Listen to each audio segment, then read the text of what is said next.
And all them blue lights keep me up at night. Follow you to the dark. I know all them blue lights keep me up at night. I'm gonna follow this spark. Paved roads to my door. Had to leave my home before. I know we must go on, go on. Shadows from my mind. Who knows what we will find? I know we must go on, go on. Tell me everything that goes on into your mind. Tell me everything that goes on. The human body was built to move. Not trapped at a desk in one singular posture for 12 hours a day. It's time your chair evolved. This is Secret Lab Titan Evo. Ergonomically engineered for you, gamers, hybrid workers, artists, backing your every move.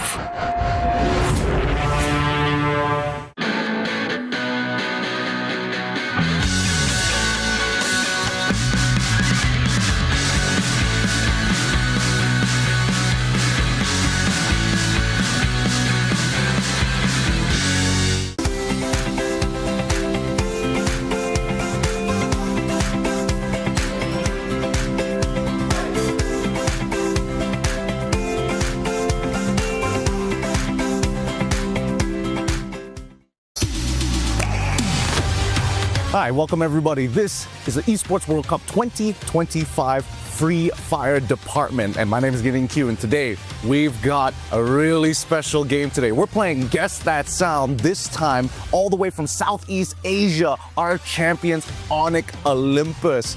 Welcome everybody. Hello, welcome to the show. Now guys, we're gonna be playing sounds, right? You're gonna have 3 seconds to guess the sound as soon as it is played. You guys ready? You sure you're ready for this? So ready. You're professional. Easy.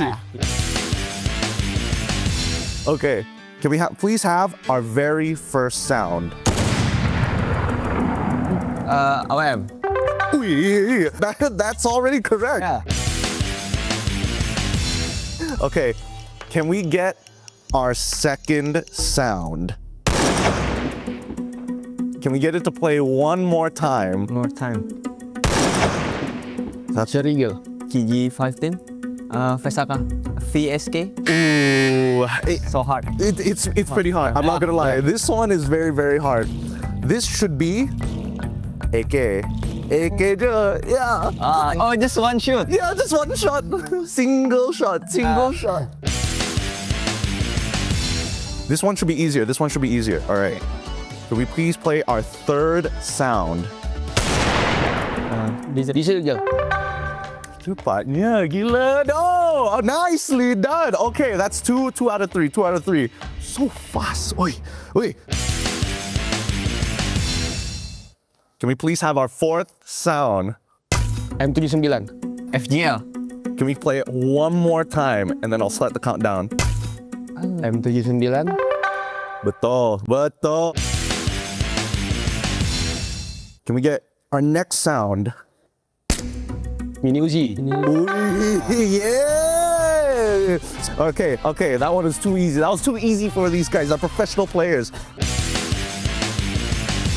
This one should be super obvious. If you guys don't get it, it's gonna be pretty embarrassing. You'll know for sure, trust me. Let's play our final sound to close this out. Currently, they're 4 for 5, and they're doing very well. One more time. Tahu gak? I don't know. Is it global? Global? Cool. No. It's the sound weapon? Nope, that's not a weapon. Just silent. A124. Flashbang? Inhaler. Yes! Nice! Yeah! That's what I like to see. Hey, thank you boys so much. Thank you. Thank you so much. Once again, this is Onyx Olympus. My name is Gideon Q. We'll catch you guys later. Joga pra trás, Nero. Joga pra trás, não do nada. Joguei. Aqui, ó, aqui na esquerda, aqui na direita, tropa. Quebrei dois Jotos. Volta mais comigo, vou fazer step pra nós. Volta mais comigo, relaxa. Ó, tô na esquerda, na minha direita, Mano, acho que é direita essa porra aí, general. Dentro aqui tem. Ô, general, vamos rushar aqui dentro, general. Vou jogar. Direita, tem um. Para, Ronildo. Boa, mano. Gara. Off. Tá tekan. Gua bisa kill, guys. Aduh, kena dari kiri, weh. Gua Dimitri. Oke. Lepas, Yong. Gua Oscar. Pernah mati, weh. Main, satu lagi. Nah, rata dia. Dua lagi, guys. Dua lagi, santai. Sabar, boy. Dengerin gua. Udah bawah ya. Pelan-pelan. Satu lagi. Belakang gua. Satu lagi, weh.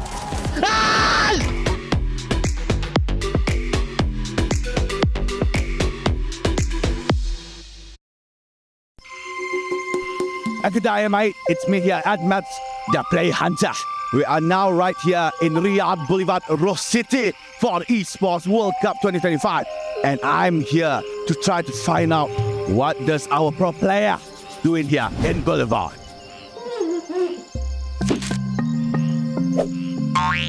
It seems that I'm lost. Can't seem to find anyone here. Could we find a pro player here to see what they're doing? Where are they? I still can't see them. I think the map's broken. Maybe here? Oh, crikey. Spots a few pro players walking. Not you. It looks like they are entering some sort of an arena. I think we should go. Let's go. Let's find out what are they doing. Mate, we are now right here in some sort of arena. It called itself as STC Gaming Arena, but I'm not so sure. And it looks like I have spotted a few pro players doing some sort of ritual. I do not dare to get close. Crikey, look at that. They are trying to get the luck from the previous team that has won before. Such an amazing behavior. Nothing like that have we been seeing. They're trying to pull all the luck here from the previous winner. Oh my God, it looks like they are going away. Come, let's go. Let's go, Hunter. Go. Crikey, that was so good. Hello, guys. Hello, map. Hello. It's a map for the play. I know. I'm player. Oh, you're player. Yeah. Thank you. Alright, we're gonna catch up towards the pro player. It looks like they are in the vicinity. Oh, they stopped. Oh, crikey. They're angry. No, they're not. They're just doing their final bow for luck. And it looks like they are going somewhere else. Let's go.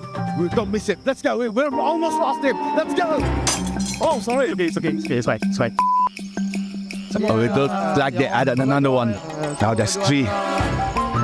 What a weird behavior. I think this is the continuous chanting for good luck. Mate, this is something I don't see every day.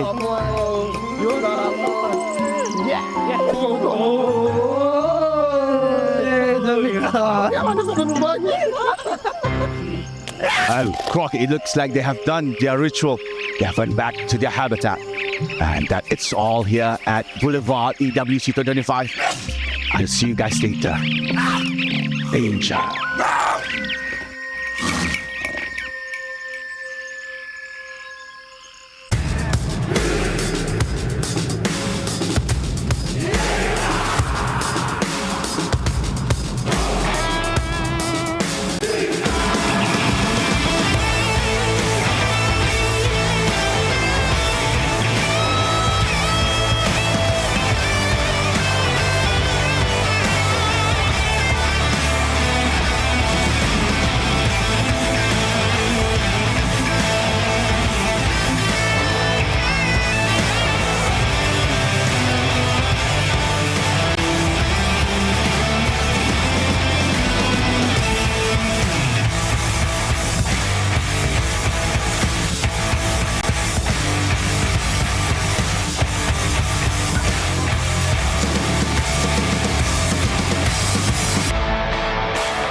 Day 3 of the knockout stage at the Free Fire Esports World Cup 2025 has finally concluded.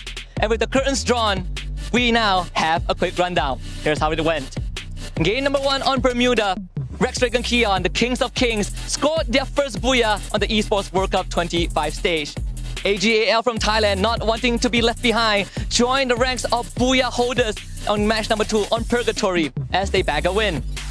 Los from Brazil stormed into the deserts of Kalahari and sent shockwaves throughout the world to remind them that they are the top contenders as they score booyah numero 3. On Alpine in match number 4, Pain Gaming brought the final blow as they scored a win for themselves.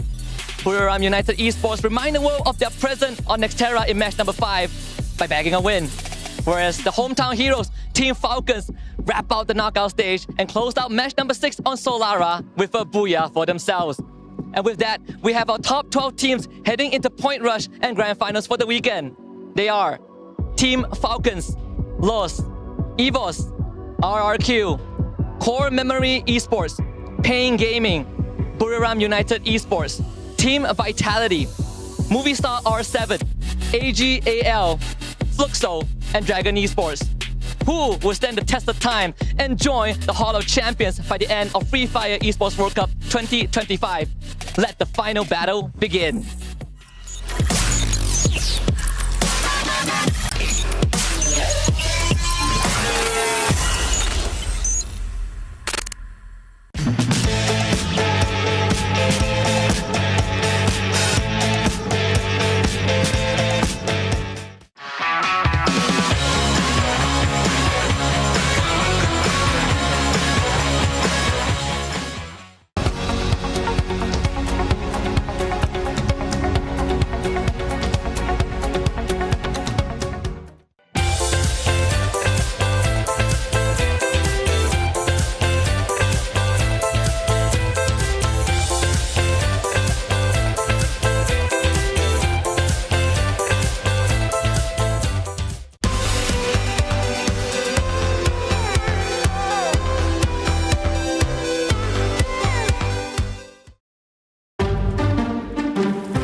1 sugar for perfect aim. 2 sugars for hyper reflexes. That's the stuff. 3 sugars. You got caffeine and confidence confused. Wait, is that how you wiped our whole squad last night? See you in the last zone.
From all around the world, welcome back to Free Fire at EWC 25. The championship weekend continues, and we are reaching our final leg of the competition here because it is point rush time. It's your last opportunity to grab those points before we head on over to Champions Rush. My name is Danielle. I'm going to be your host for today, and of course joining me are my wonderful panelists who have been doing a fantastic job so far. We have Raja, Neptune, and Gideon. Welcome to all of you. Are you excited? Yeah, I'm pretty excited. Well, today we have like the point rush stage, and I really want to know what the teams will bring to show to us, because I feel that maybe sometimes at the point rush stage we can have like an idea of what they are bringing to the finals. So I'm kind of really excited.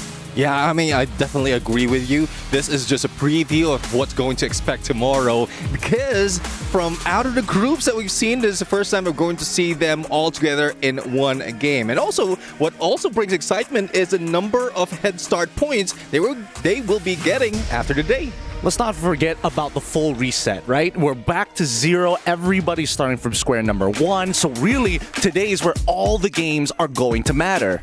Exactly. So just a quick recap in case you don't know what Point Rush is. Teams are competing for head start points that they are going to carry over to tomorrow's matches. And we have seen in the past that sometimes these points matter in those final moments. So ideally, you want to place as high as you can to put yourself above the competition and give you a head start leading into Champions Rush. I mean, Neptune, some people might say it's just 10 points, but for all we know, that 1 point from the 10 points could be the reason why you're a champion. Exactly. I mean, it happened in the past that the head start point really changed the scene of the grand finals. But another factor is, since we have like a target for the grand finals to reach, that 10 points would be something that will help them to get that champion rush condition quite fast. I think for the most people are thinking like 10 points, sure. But then what about like second and third place? Technically, that's kind of like whatever, right? No, really, it comes down to the bracketing of how many people would consider to be valuable points, right? 5 is generally a safe spot to be, especially when we're thinking about Champion Rush as a whole, because really, you just need to get over the threshold, even by a singular point, and then you can look for that booyah at the end. Well, unfortunately for the teams, time is running out for them, because this is going to be one of their few final moments before they step onto the stage. They sit at their table and they're basically flying into their first game. But as you can see here, folks, from our Jamal Motorsports player arrival cam, our top 12 teams from Free Fire are making their way to the venue. They're just leaving the hotel, and I mean, we're seeing some pep talks, we're seeing smiles, we are seeing some worry as well. And of course, we do have some of the players looking forward to being in front of their fans as well, because we do have an audience attending, and we've had some pretty motivated people there, you know, got to cheer for your team, and others, I mean, they've been a little bit naughty. They have been a little bit naughty. I don't know if anybody could hear it, right? Because when I did it, when I was with the head-to-head, there was Vitality fans there, which was nice. The following day, we got to see, you know, Bangladesh, Falcon fans as well. Even MENA fans in the back row where we saw the Bangladeshi fans all in one side. You know what's so funny? I would love it if all of the different teams, like the supporters of different teams, they try to outdo the others. So you hear Vitality in the back, all of a sudden the Falcons are louder, then Vitality senses it as a challenge and they try to get louder. I think that'll be really great to watch. Yeah, definitely. I mean, it's also great for, I would say, for the mentality as well as motivation for the team, because once you get all those energy for the number of people that's watching the game, I'm pretty sure it gets you hyped up.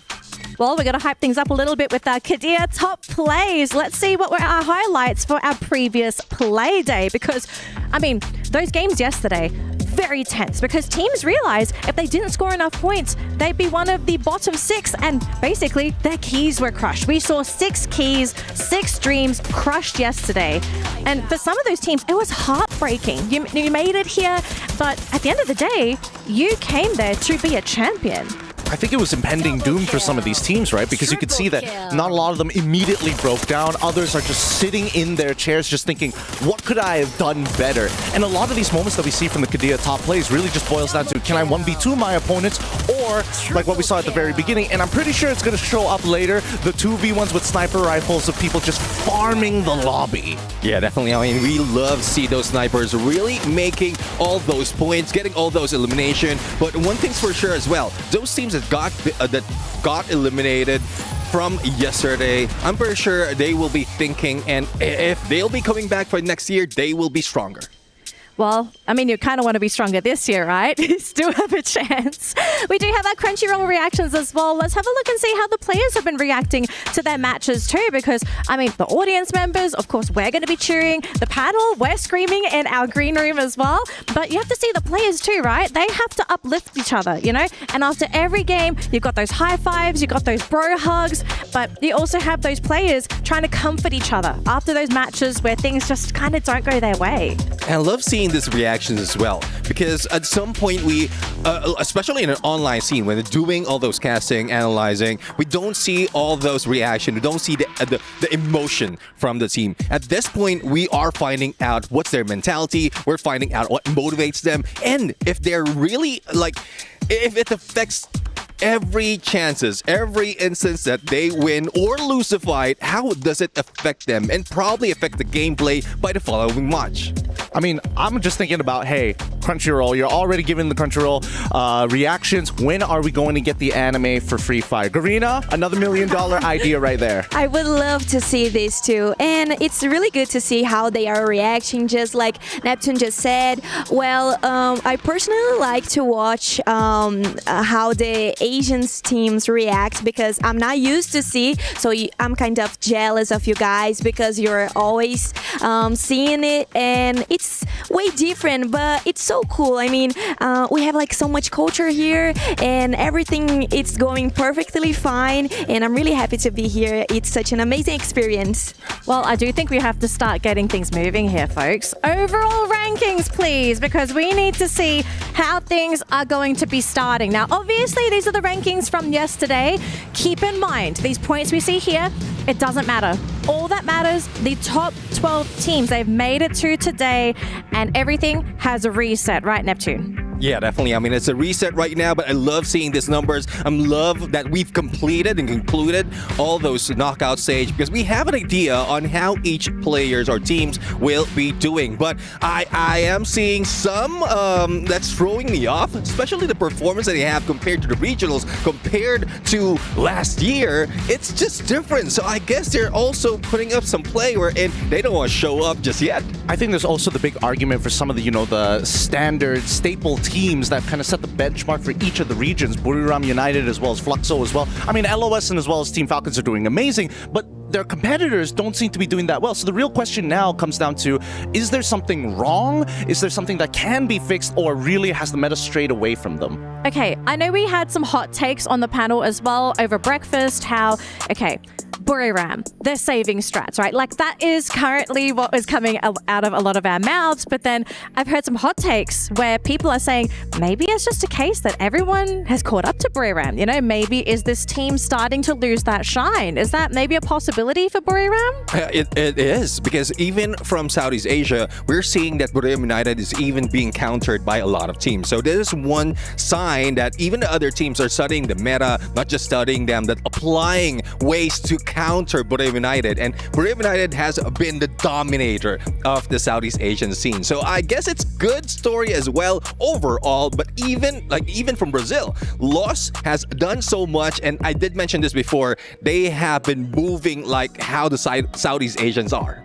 Well, we'll let the Free Fire players sort of get ready for their match. But in the meantime, though, we do have a quick update for the STB Club Championship. Roll it. Hi everyone, I'm Ginny, and last week we crowned 4 champions across 4 titles here at EWC.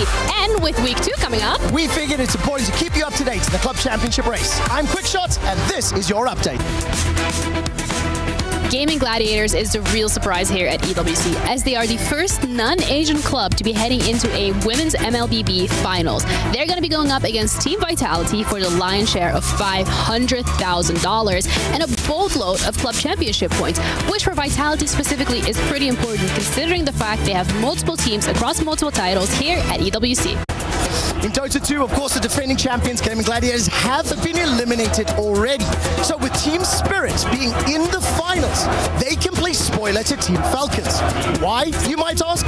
Team Spirit only have 4 squads here at EWC, and if they're able to take down Team Falcons, it hurts their chances at the club championship. There are only 12 teams remaining in Free Fire, but the important ones to keep an eye on: Team Vitality, Team Falcons. These are the clubs that have multiple squads competing towards the club championship. If any one of them picks up the 1,000 points, it is a massive advantage towards picking up that title. Semi-finals are starting today here at the SCC Esports Arena in Riyadh for EWC, where the defending champions T1 are looking to keep their title. G2, Genji, and ALLG are also in the competition for as many championship points as possible, as they're looking for these placement spots. But who knows, maybe we can get a repeat of the MSI finals.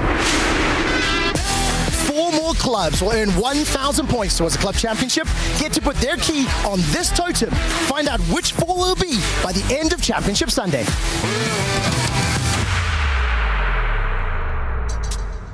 And there you have it, a quick update on what is happening with the club championship. Now, we do have a major update on that. Now, previously in that video, it was mentioned that T1 were currently defending their title. Well, I wasn't sure if this card was 100% correct, but apparently T1 had lost to AG.AL in a surprising turn of events. T1 were favorites to win, but apparently AG.AL were the hungrier team in that moment. So, unfortunately for fans of T1, they won't be champions this year, but they will be playing in a 3rd place decider match tomorrow. So make sure you tune into that, because that will be an exciting match as well. But congratulations to AG.AL. They pulled off an insane victory.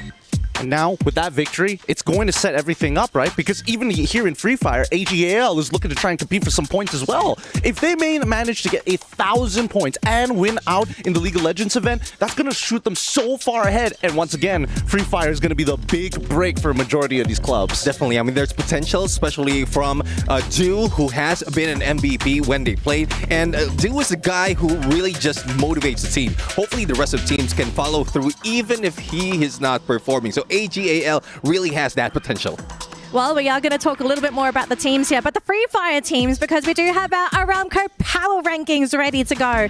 Let's see what my panelists have to say for today's matches. And okay, I can agree with the Falcons' choice all across the board. Loss I think I'm a bit surprised about, but I do have my own personal opinions. But we have Evos and RRQ. So Raja, explain to me your picks. Why do you think these are your top picks for today? Well, I put RRQ because I remember the global finals in Brazil and they were undefeated at the 5-match, so it's a really good team. I remember they played really well, and they just finished the championship at the 2nd spot. So I found that really good, and I think they can bring the same game for us today, maybe. And they did such a bunch of points yesterday, so it was more than 90 points. I can't even remember, but it was 92. Yeah. So that's 2 more points, and I think they can bring the same game today. It will be just perfect for them. Yeah, definitely. I mean, for Falcons and Lost, despite of their performance being on a different side of the spectrum, the contrast, one goes for placement, the other one goes for elimination. Definitely they are in there on the board. But for Evos Vine, I think this is a chance really that they will be showing up that much.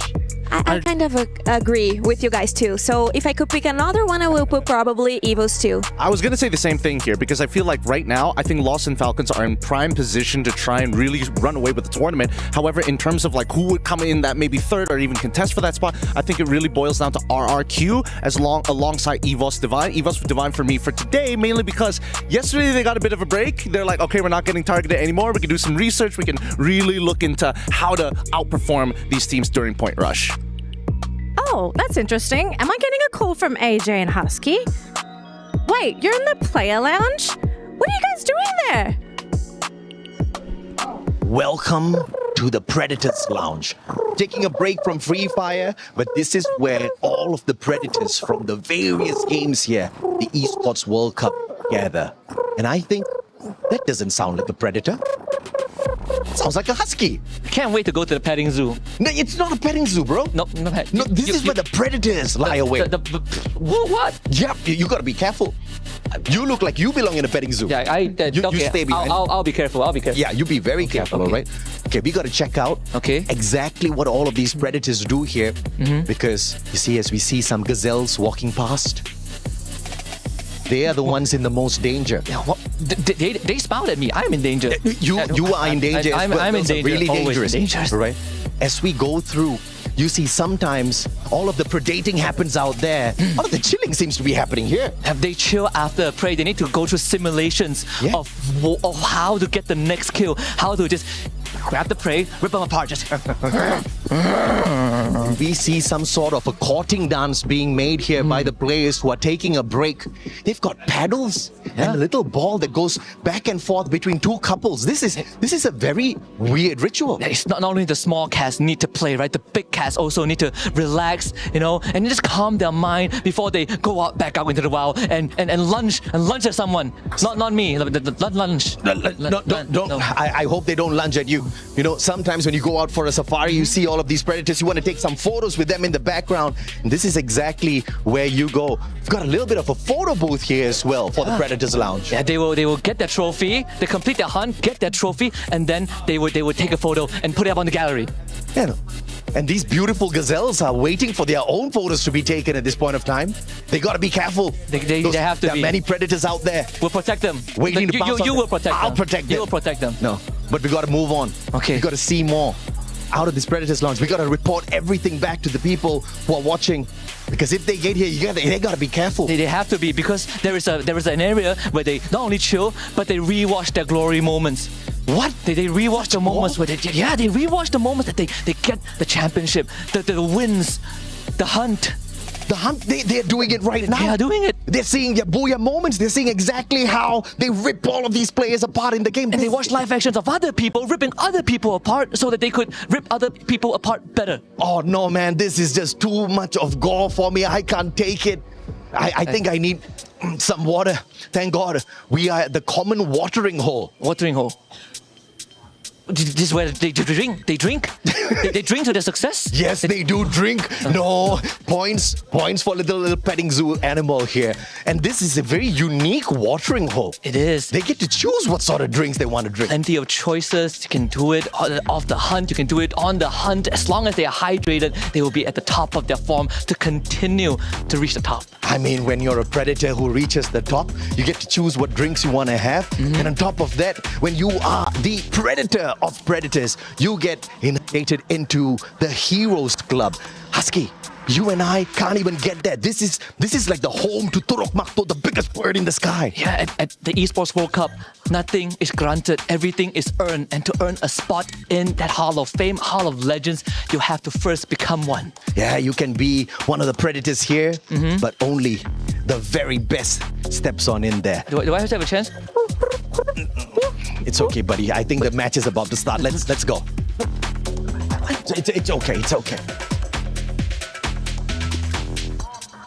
That was a pretty interesting petting safari, if I ever saw one.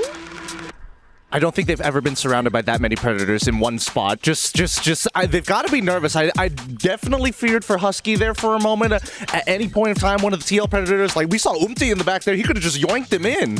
It's a good thing that they were not given access to where the apex predators are. I mean, the Heroes area, that's where the apex predators are, the ones in the top of their league.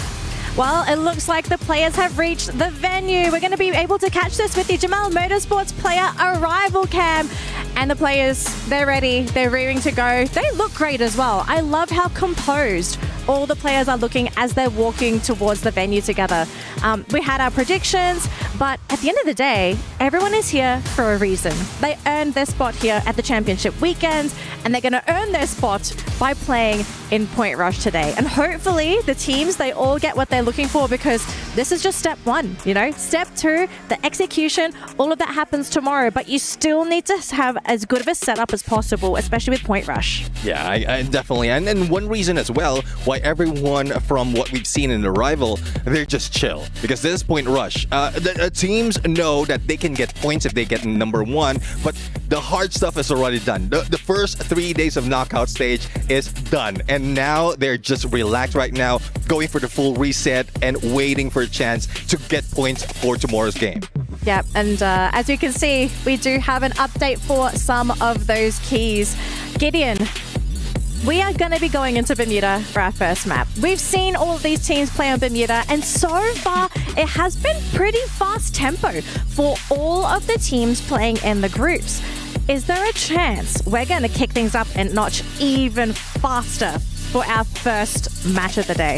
I think it's going to be the opposite this time. I think it'll slow down? Yes, I think it's going to slow down, because I think that Point Rush is a very interesting format before, especially when you have Champion Rush immediately after, right? Even if a team were to achieve the number one spot and get those 10 points, there's still a good chance a bottom 12 team can decide to take it away during the Championship Rush itself. So I think there's a degree of we need to be able to find eliminations without having to reveal too many of our strats. Well, it looks like the players are rearing it to go, so we're going to throw it over to the stage right now. We are going to kickstart Point Rush. Take it away. 12 teams will rise. This is where Free Fire history is made. Meu maior sonho é levantar essa taça, ser campeão da EWC. ก็ตอนนี้ก็ต้องฝันแหละครับเพราะว่าเข้ามาครั้งนี้ก็กะมาเอาแชมป์ให้ได้ครับ Y me sentí muy bien con las ganas de querer ganar, ya que los dos anteriores mundiales que fui no me fue muy bien y esta vez quiero darlo todo. But look at Lost circling on in. Falcons in front. Oh, they see the team wide open. Grenade after grenade. Hararau. Todos os times aqui são os melhores times do mundo e todos os times da bala e é isso. Hararau here does with the grenade. Jadi kita saling menguatkan, jangan sampai ada kata ragu atau takut, ya kita saling melengkapi aja. Kalau misalnya ada yang takut, kita kuatin lah bareng-bareng. Alpine brings our kill to a booyah in game 1. The grenade pop here and straight through the glue wall. 5 scouts for the M590. ก็ฝากถึงแฟนคลับฟาคอนด้วยนะครับก็จะทำให้เต็มที่แล้วก็จะปีนี้ก็จะมาเอาแชมป์ให้ได้ครับแล้วก็จะป้องกันแชมป์ด้วยครับ Bom, são equipes muito fortes, querendo ou não, são as melhores de cada país, de cada região. E é uma honra estar confrontando eles aqui. Mas se é pra sair um campeão aqui, vai ser nós, né? Infelizmente, eles vão ter que morrer pra nós. E infelizmente, não vai ser eles, vai ser nós. Ya, buat yang remen kita, kalian lihat aja lah buat kita main di final nanti. Pokoknya gue bakal bikin kalian merinding lah di final nanti. Nós vamos ganhar, a vitória é nossa. Tamo listo. Parte win. เราจะชูถ้วยได้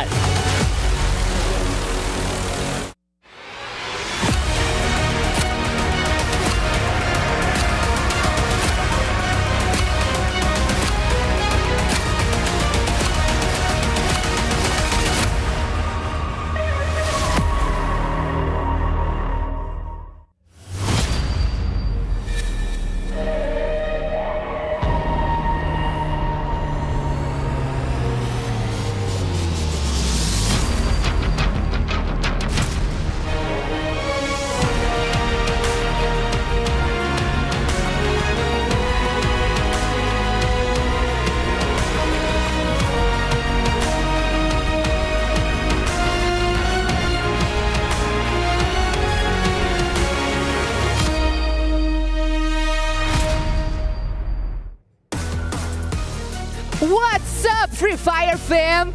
Point Rush is here. And you know what that means, right? The stage is set and the 12 finalists are locked in. But the battle is far from over. Welcome to the Point Rush. Today is not about survival, it's about domination. Every point earned here could be the edge that makes the difference in the grand finals. The momentum, the confidence, control, it all starts right now. The countdown to the crowd begins with Point Rush. It is time to meet the top 12 finalists who will return today to fight for every single point. Starting with RRQ!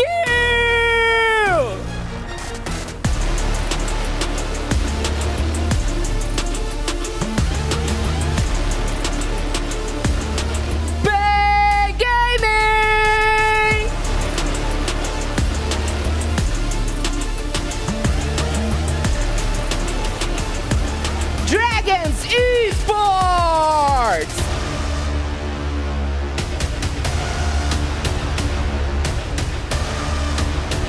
Core Memory!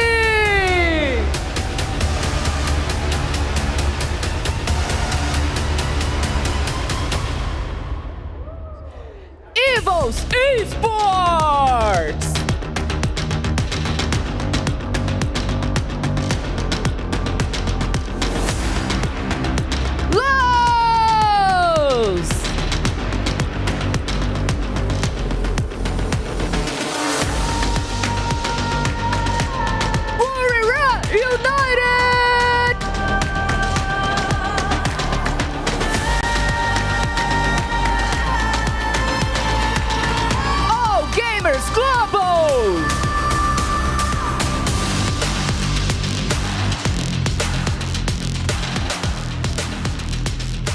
Team Vitality!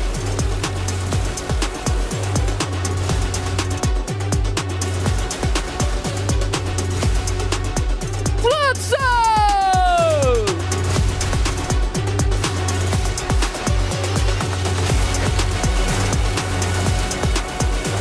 Movie Star R7!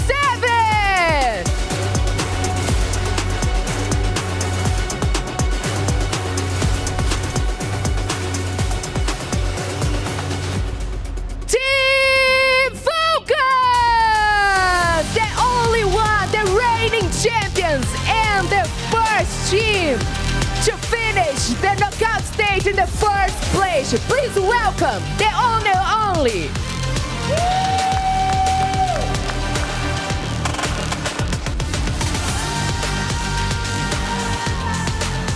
12 teams, one mission to dominate the battlefield before the grand finals even begin. They have made it this far, and right now it's all about securing the edge, stacking up with the points, and proving who really deserves the crown. Every moment counts. Every point is power. Point Rush stage starts right here, right now!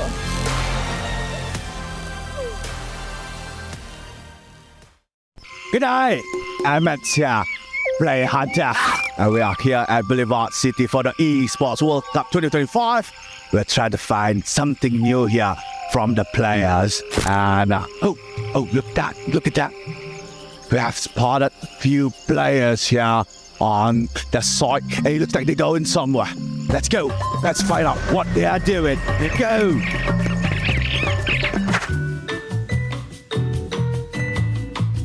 Let's go. Let's find out what are they doing. Come, let's go. Let's go, Hunter. Go. It seems that I'm lost. Crikey, I've been walking for hours, finally. I think we lost track of them. Apparently I was not.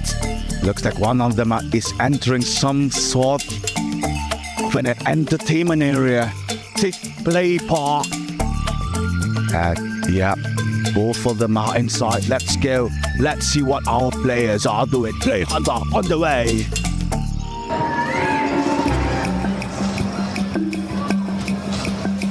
Hey, ขอเล่นด้วยดิไอ้อ้วน Crikey มาเลยไหนอ่ะอย่าโดนดิ Ladies and gentlemen, such a rare occasion for us to see the outing ritual of the pro players. Oh, such a beautiful piece. ยืดแบบผมอะไรเนี่ยเป็นอะไรใช่เป็นอะไรเนี่ยไม่รู้ฮะเป็นนะเป็นนะ We have the grand opportunity to watch and observe the ritual of the courting of the pro players, and it was magnificent. Blimey, it was so good. And that is all from me at Matt's Pro Play Hunter. See you guys on the next one. Bitch.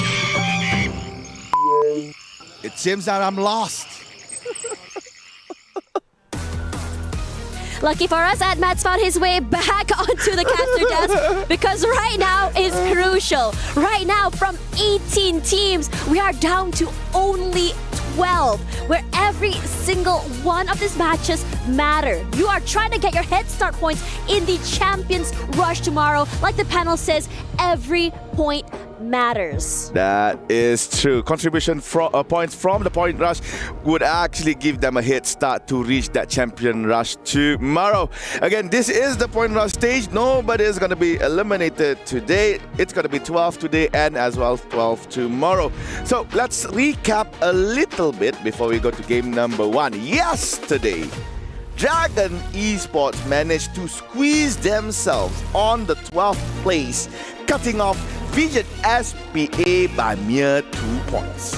Yeah, I think it was incredible how DRG managed to do it. Let's be real here. Yesterday, the only reason DRG is actually still in, barely even making it, was because Falcons saved their life.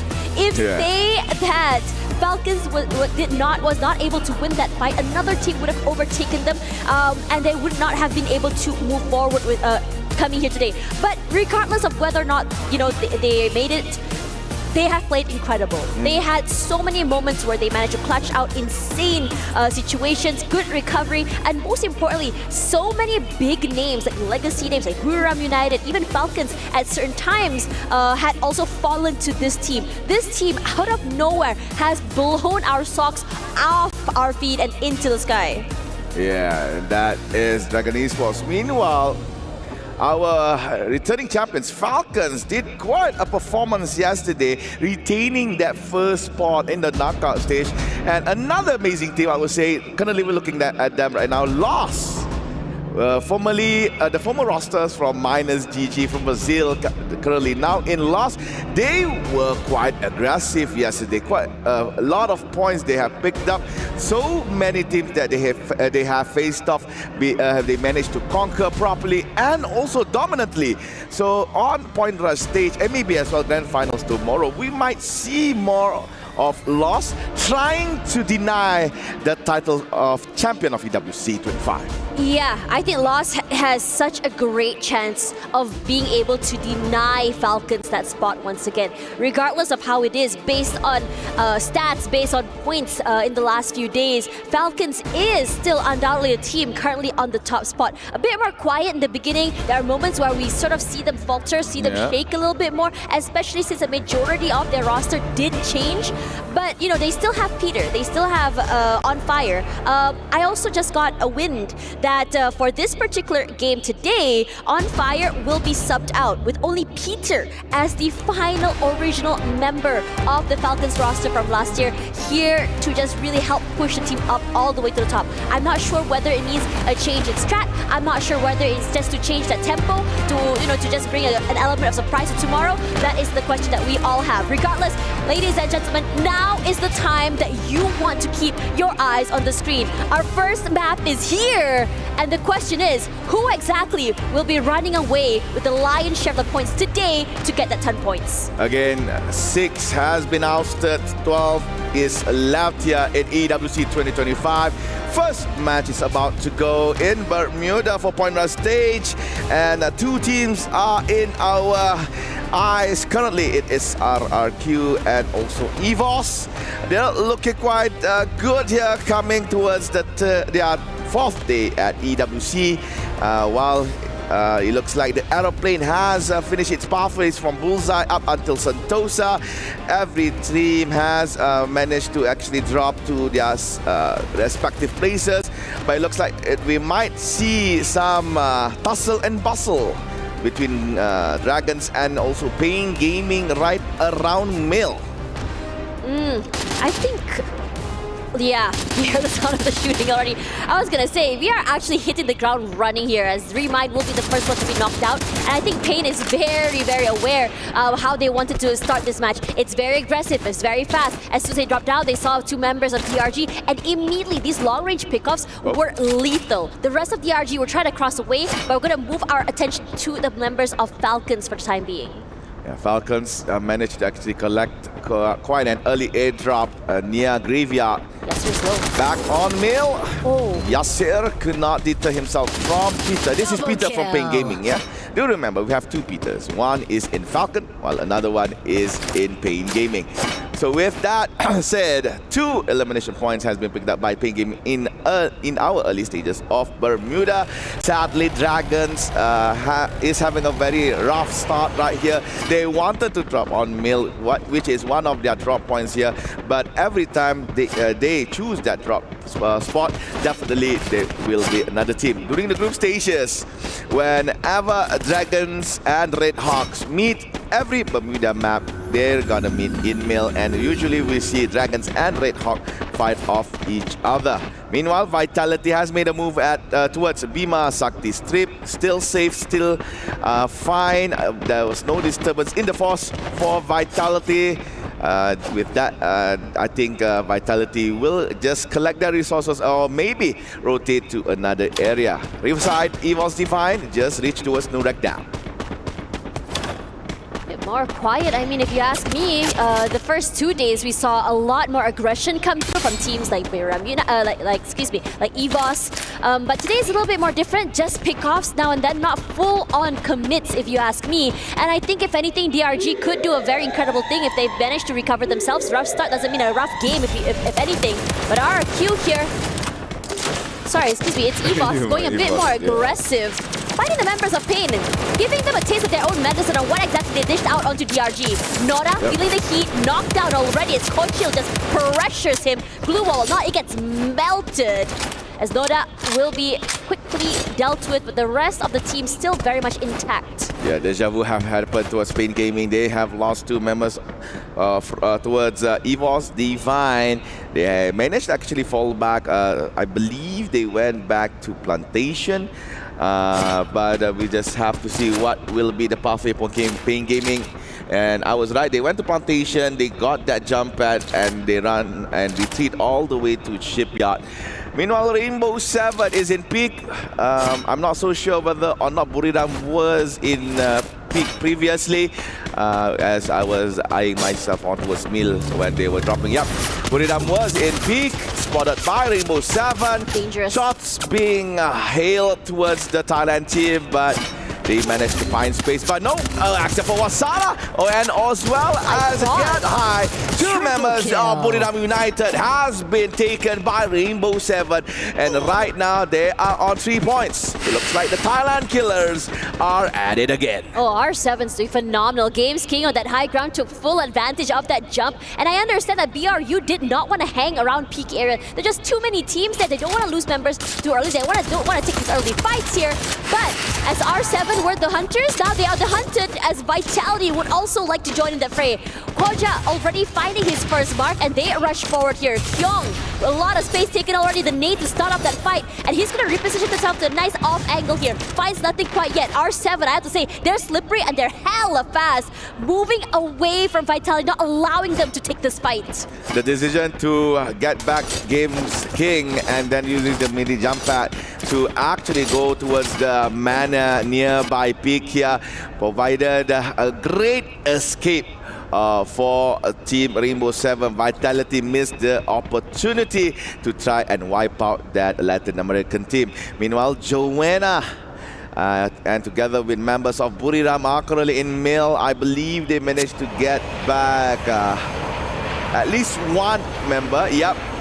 It was Get High that was revived first before Wasana, and a member from Dragon has to just sit tight and hide, stay quietly in Mill as well. Meanwhile on peak, Vitality is still around, but this time Lost paid a visit. Shots towards Kyung and also Dix.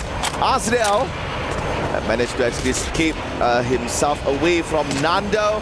So Vitality escapes, lost, missed again the opportunity to fight another squad. I'm gonna be real here. Humine is having a terrible game. I think he's been knocked like, I think once or twice already, and every time he's in the middle of rotation trying to get away, there's always someone who's marking his location. And in that particular team, I think Humine is the most experienced player, and I have to say that him getting knocked out fairly early as well does put a bit of a back, just really sets the team a bit more back in terms of firepower as well. So you want to keep Humine a bit more alive, a little bit more longer.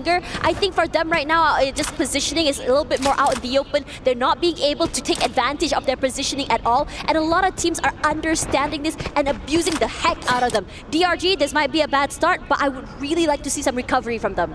Yep. However, due to the fact that we have the revive system, so DRG could just revive their team members again and again and again. As you can see from the map on the right side, near Cape Town, Seafox and Remind is back into Bermuda.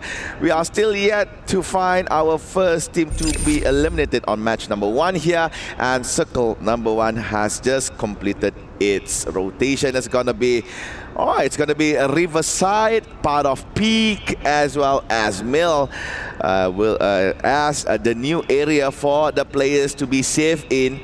And as usual, Fluxo will be on the southern side of the map. They landed on Mars Electric and currently in Pochinock. Meanwhile, AG.AL has been quiet for quite a while. They are currently in Karaton. In contrast, Rainbow 7, together with RRQ, have been moving constantly within Bermuda. Don't blame them. They are the type of team who get a bit more active, move around that map, find those eliminations, get those kills, get a bit more active. That's how RQ was able to, to get such a huge landslide amount of eliminations, if you ask me. Haven't been able to do so quite yet. Here's a replay though for Falcons. Nice shot. Waited for that nice particular moment to find no doubts. Ugh, nasty. Now coming back to RQ here, I think a lot of teams did cross by southern side toward Peak as well. I think we saw 3-4 teams at one point, and everyone seems to have left the area, especially since Lost is around. But now, since the majority of the middle side of the circle is starting to get very convoluted, teams like RQ, R7, Evos, Divine, Falcons, even BRU is there, it could be a bloodbath. Meanwhile, for DRG, they were a little bit more scattered on the southern side, but now slowly finding their way into that circle. Alright, looks like Vitality met with AG.AL for a brief moment here. pushing AL away from Keraton. They have lost Dio in the same process as well, but they still have time to revive Dio back into the game. I believe either Chinoy or Terna has the sufficient amount of coins to get their sniper back. Unless they want to go for the free route, which is an option because currently the teams are very far with each other, very far from AG.AL. They could go for the respawn platform, but it looks like they opt to go for the vehicle rush into their new zone. Meanwhile, R7 giving some signals towards RRQ saying that, hey, we know you are in there, please come out. R7's just waiting, a bit more of a passive approach, hoping that whether or not, RRQ would push toward them. Granted, they do have a bit more cover. They can play CQC, crossfire, make a meat grinder like we saw the last few days. But R7, they're not eating the bait at all. Hoping to see, just whether or not who decides to leave the compound first, who decides to show their hands first as well, will be the ones to be in trouble. And I have to say, even if you want to get a bit more aggressive, you also have to be super aware that Falcons and Evos Divine is close by. You have Buram United as well. And, now already inside of the circle, only a few teams are still outside. AG.AL, Pain still taking the slower rotation over, and Lost just hugging the side of that circle could potentially run into Pain. And because they are at the end of that circle as well, they could potentially pressure Pain into a more desperate situation. Just judging from the map given right here, I could see that Core Memory had the same mindset as Buriram. They wanted the position on the side of this hill. However, Buriram has managed to get there earlier before Core Memory. So Core Memory could not get a good vantage point since that there is an enemy team right above them. So they opt to go to be at the bottom of this hill, at the bottom of Mountain Mill, and just maybe try to avoid clear angles from Buriram on top. As for the other teams, Buriram can just glance over towards the bottom side of Mill to see whether or not if there's any rotation from any enemy team. But it looks like, judging from the kill feed, it's Rainbow 7 and RRQ slowly at it here. I'm not so sure who's rushing in. I think it's RRQ that rushed in. They have lost Abai. They are together with Kiba. Kiba gets some few nice shots off towards Dela, but sadly Kiba could not finish him off. It looks like RRQ is hesitantly trying to go inside the compound of Rainbow 7. They are slowly falling back. Kiba went down. That is not a good sign for the Indonesian Kings, as R7 eliminated 2 members of RRQ. They have to fall back and reset. It's only Dudes and Mala left. Rainbow 7, they can't have that option to go simply tear off RRQ from Bermuda, but it looks like they have patience, they have discipline. This time around, they just want to be a bit higher in terms of placement. I mean, the Indonesian style play of Barbar or just go a bit more aggressive is something that I think R7 had predicted in this situation, which is why they didn't feel the need to commit. And they just let RRQ push toward them, and they had already set up that meat grinder that we talked about previously. And now this fight is getting a bit more spicy here. DRG on the back foot, on the lower ground here. It's hard to move. Sifu was taking a lot of damage already, and Nasir's knocked down. Cannot be saved. Remind, low as heck, tries to cross by, but this high angle that BRU has is not making those glue walls even effective for them because their heads are getting popped so easily. But DRG is changing trajectory, tries to push forward as well. But BRU very much ready. DRG fell in a very dangerous, desperate predicament. And now BRU changes their attention onto Fluxo, who are also in the same predicament. The first team out, DRG, Fluxo, might be facing the same end, but they are going to try and change this ending.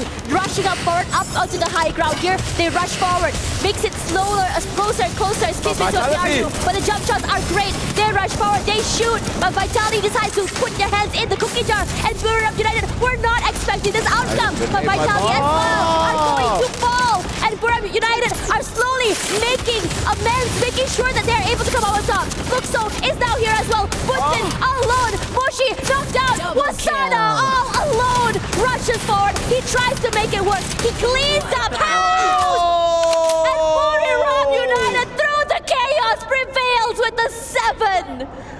Royal Rumble at Mill. We have seen it by Vitality and Fluxo after out by Boulevard. Apparently Evos is divine as well out of nowhere.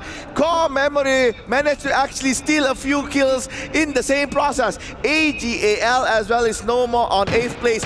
We still are on a sort of like a stalemate between R7 and also RRQ. Both Latam and Indonesian team is yet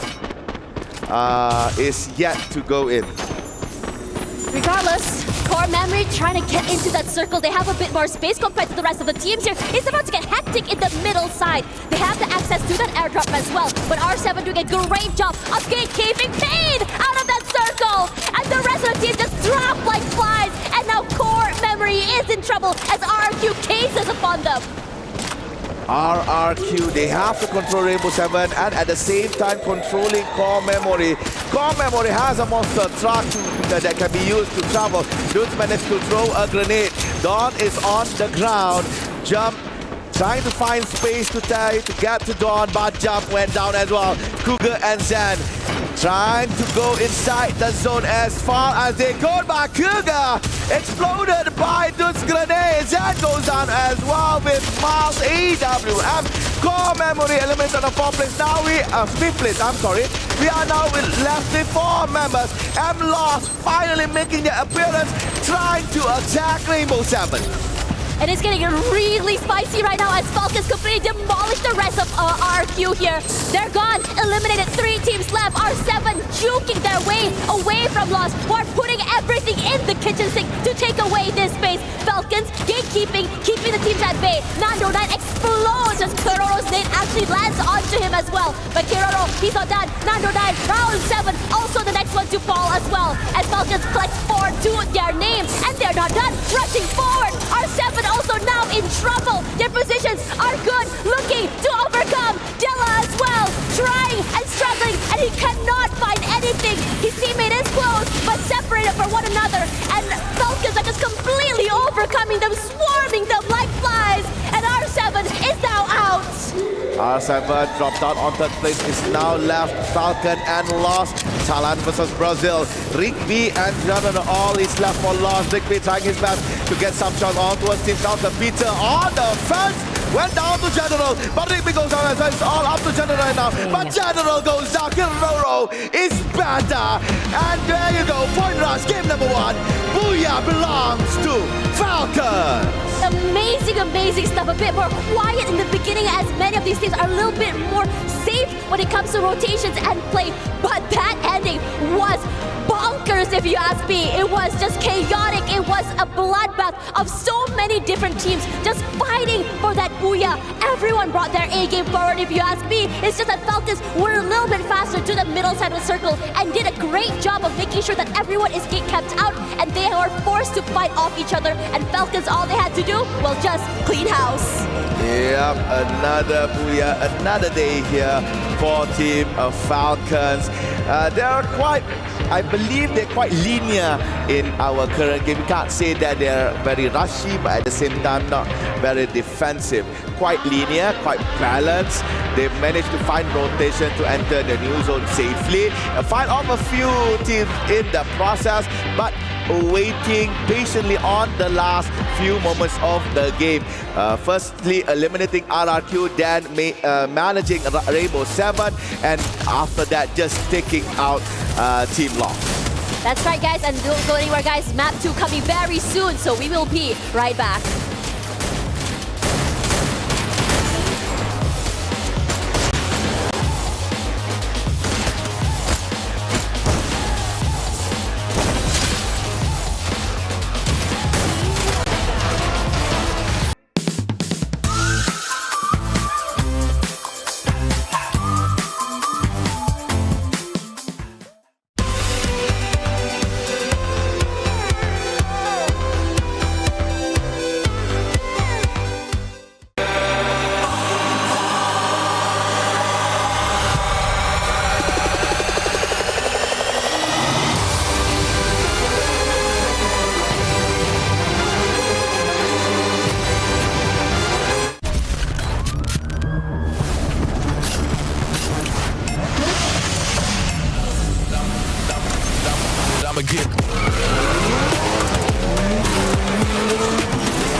back to the panel survivors, and what a way to start the day with Team Falcons soaring and securing that first booyah here at Point Rush.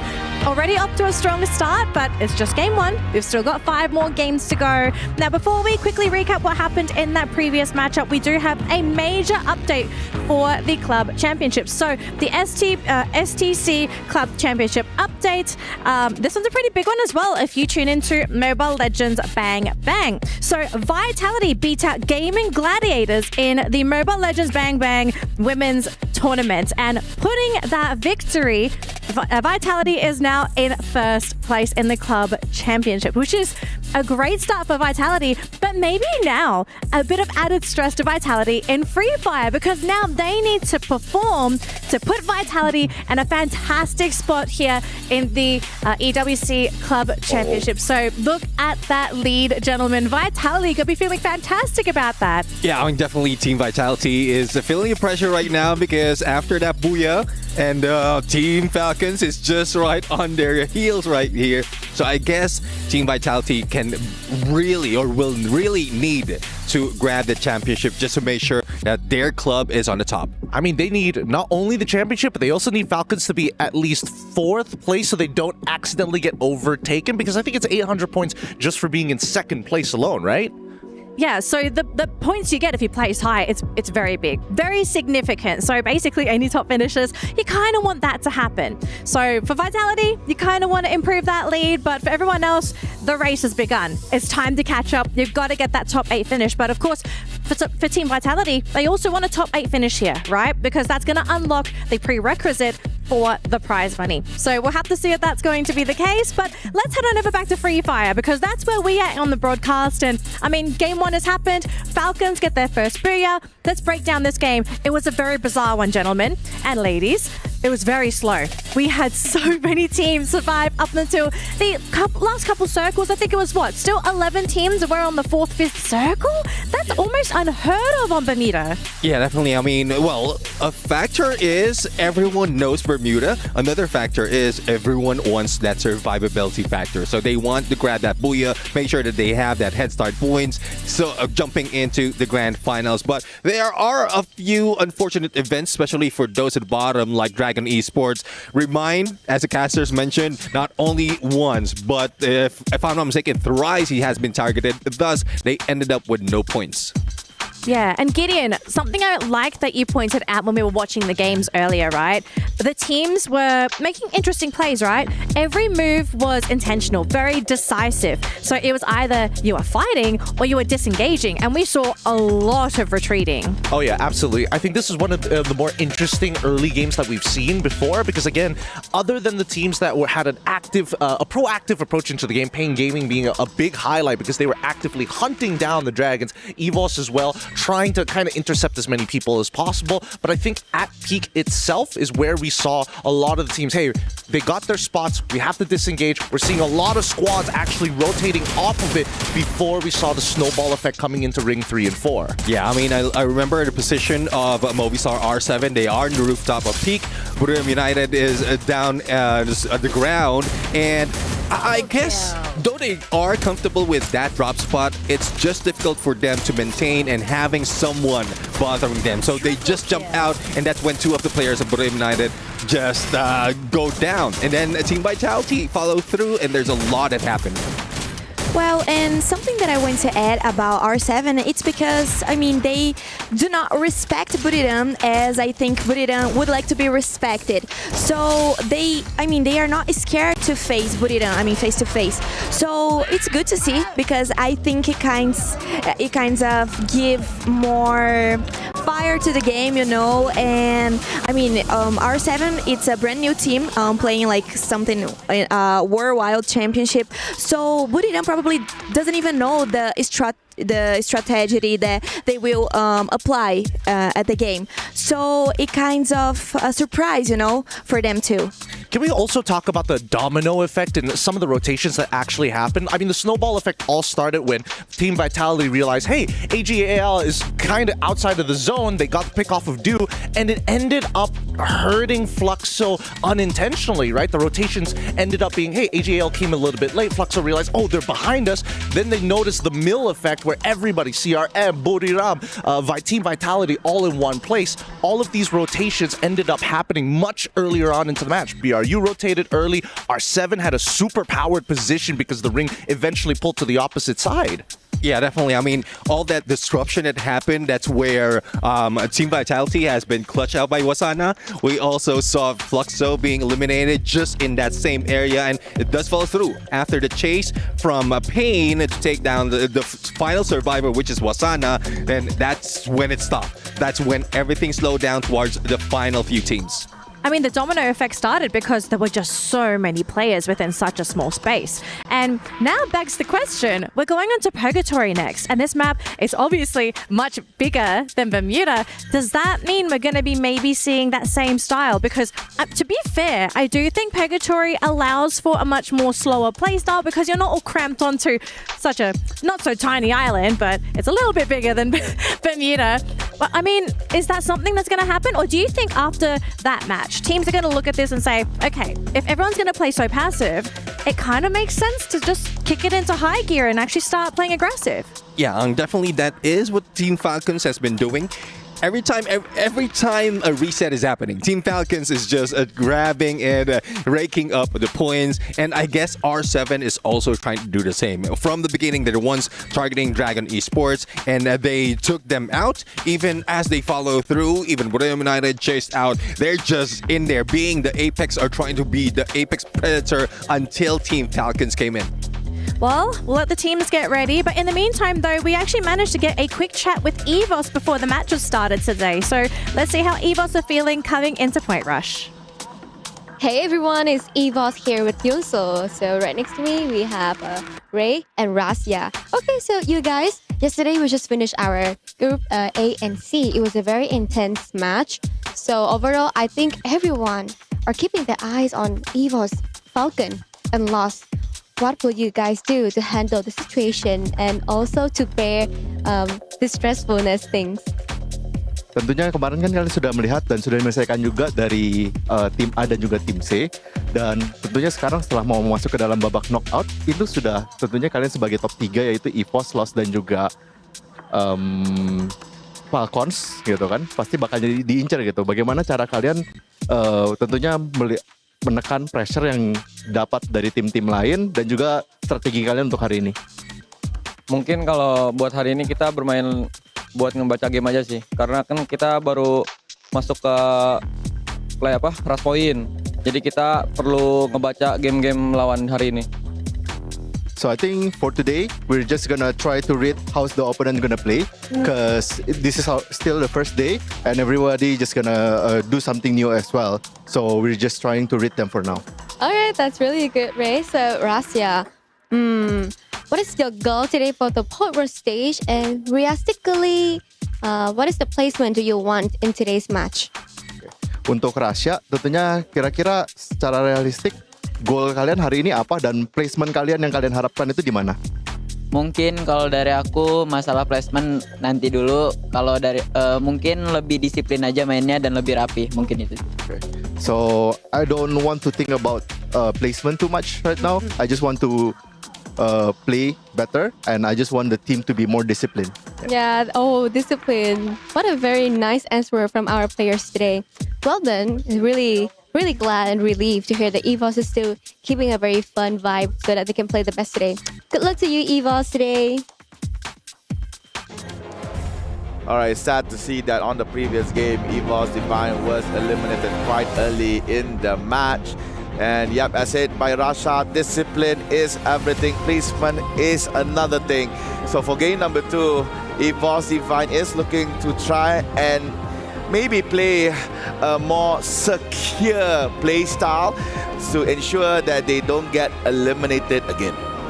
Evos Divine is interesting because day one we saw them go full set aggressive early game, and the second half of the day they decided, okay, this is not giving us the booyahs that we want, so decided to just really pump the brakes and say it's okay to play a little bit more methodical, it's okay to take our time. After all, regardless, they were still very consistent throughout the entirety of this week. I think they were okay getting at top 4 in most games. Yeah, they got knocked out a little bit early in 1 or 2 games, but mostly they have managed to, I would say, stay intact for the most part of these games. So I'm super excited to see what they want to bring to the table. I mean, we saw a bit of a glimpse of them on game number 1, but for me, we didn't really see that full potential, that full sense style, Evos Divine style play, and I want to see more. All right, looks like claps are given. Game number 2 is about to begin. For those who missed game number 1 in Bermuda, it was Falcons that catch the booyah of the opening day of Point Rush stage. Now we are going to game number 2. Purgatory will be the venue. And let's see who will be crowned booyah this time around. For those who might not know, Fly Path is from Central up until Moat House. And such a beautiful day to be in Purgatory. This is one of my favorite maps aside Bermuda. Very large map, very nice terrain to play around with. And it looks like Buridam will still drop on Marble Works, but Mount Villa shots is being heard between Fluxo and Rainbow 7. Same goes to Fire Brigade as RRQ is shooting towards Team Falcons. Paying Gaming, quite a unique formation, covering the whole area of Moat House entirely. It's good. I mean, I'm more curious about DRG here. They had such a rough start previous map, and most importantly, Remind was knocked down so many times, and they're still going with that same style play. But for now, moving our eyes onto this fight here, we're seeing a lot of eliminations, at least 1 to 2 pickups, and Falcons just running for their lives, and RRQ putting that pressure onto Pina. But Pina, undeterred, unbothered, just moves away, happy to move away with this weapon. It's a nice one too. It's put a lot of chip damage onto Gear, who's just been subbed into this map. Yep, Pina as well subbed in for On Fire for Team Falcons. So it's sub versus sub. And here comes good from RRQ. No wait, all a rush. Babar Gaming is on the way. And there you go, Mal goes up together with Dutz. It's 2v1. Pina has no chance. And another point goes to Indonesia RRQ. Rexicum Kyon finally showing their true colors here on the Point Rush stage. When things go wrong, just move forward, just rush forward here. And I have to say, they give a lot of respect to Falcons, despite the fact it's only just Pina there, moving as a unit, making sure they don't get traded. And now, together, they just had to rush up toward where the Falcons are holed up. And Falcons, they are very, very separated here on this map. Pina, the last one that's just come in alone to a Fire Brigade. The other 3 here over to Lumber Mill. And I think that Peter has positioned himself all the way outside. 18 Deer has already positioned himself further out as well, as the other 2 decides to get a bit more aggressive. Trade for trade, limit down, but so is Mal. But numbers advantage still very much there. A 1v1? No, it's 2v1. And the members of RRQ are now in trouble, but no. The same could be said about Falcons here. I have to say, this fight, you think that one team's getting the lead? The immediate recovery is incredible. RRQ, I think they were upset that they could not secure top 3 in the previous game. Now going super aggressive towards the returning champions. Again, the Falcons slowly losing their feathers towards RRQ. 5 elimination kills.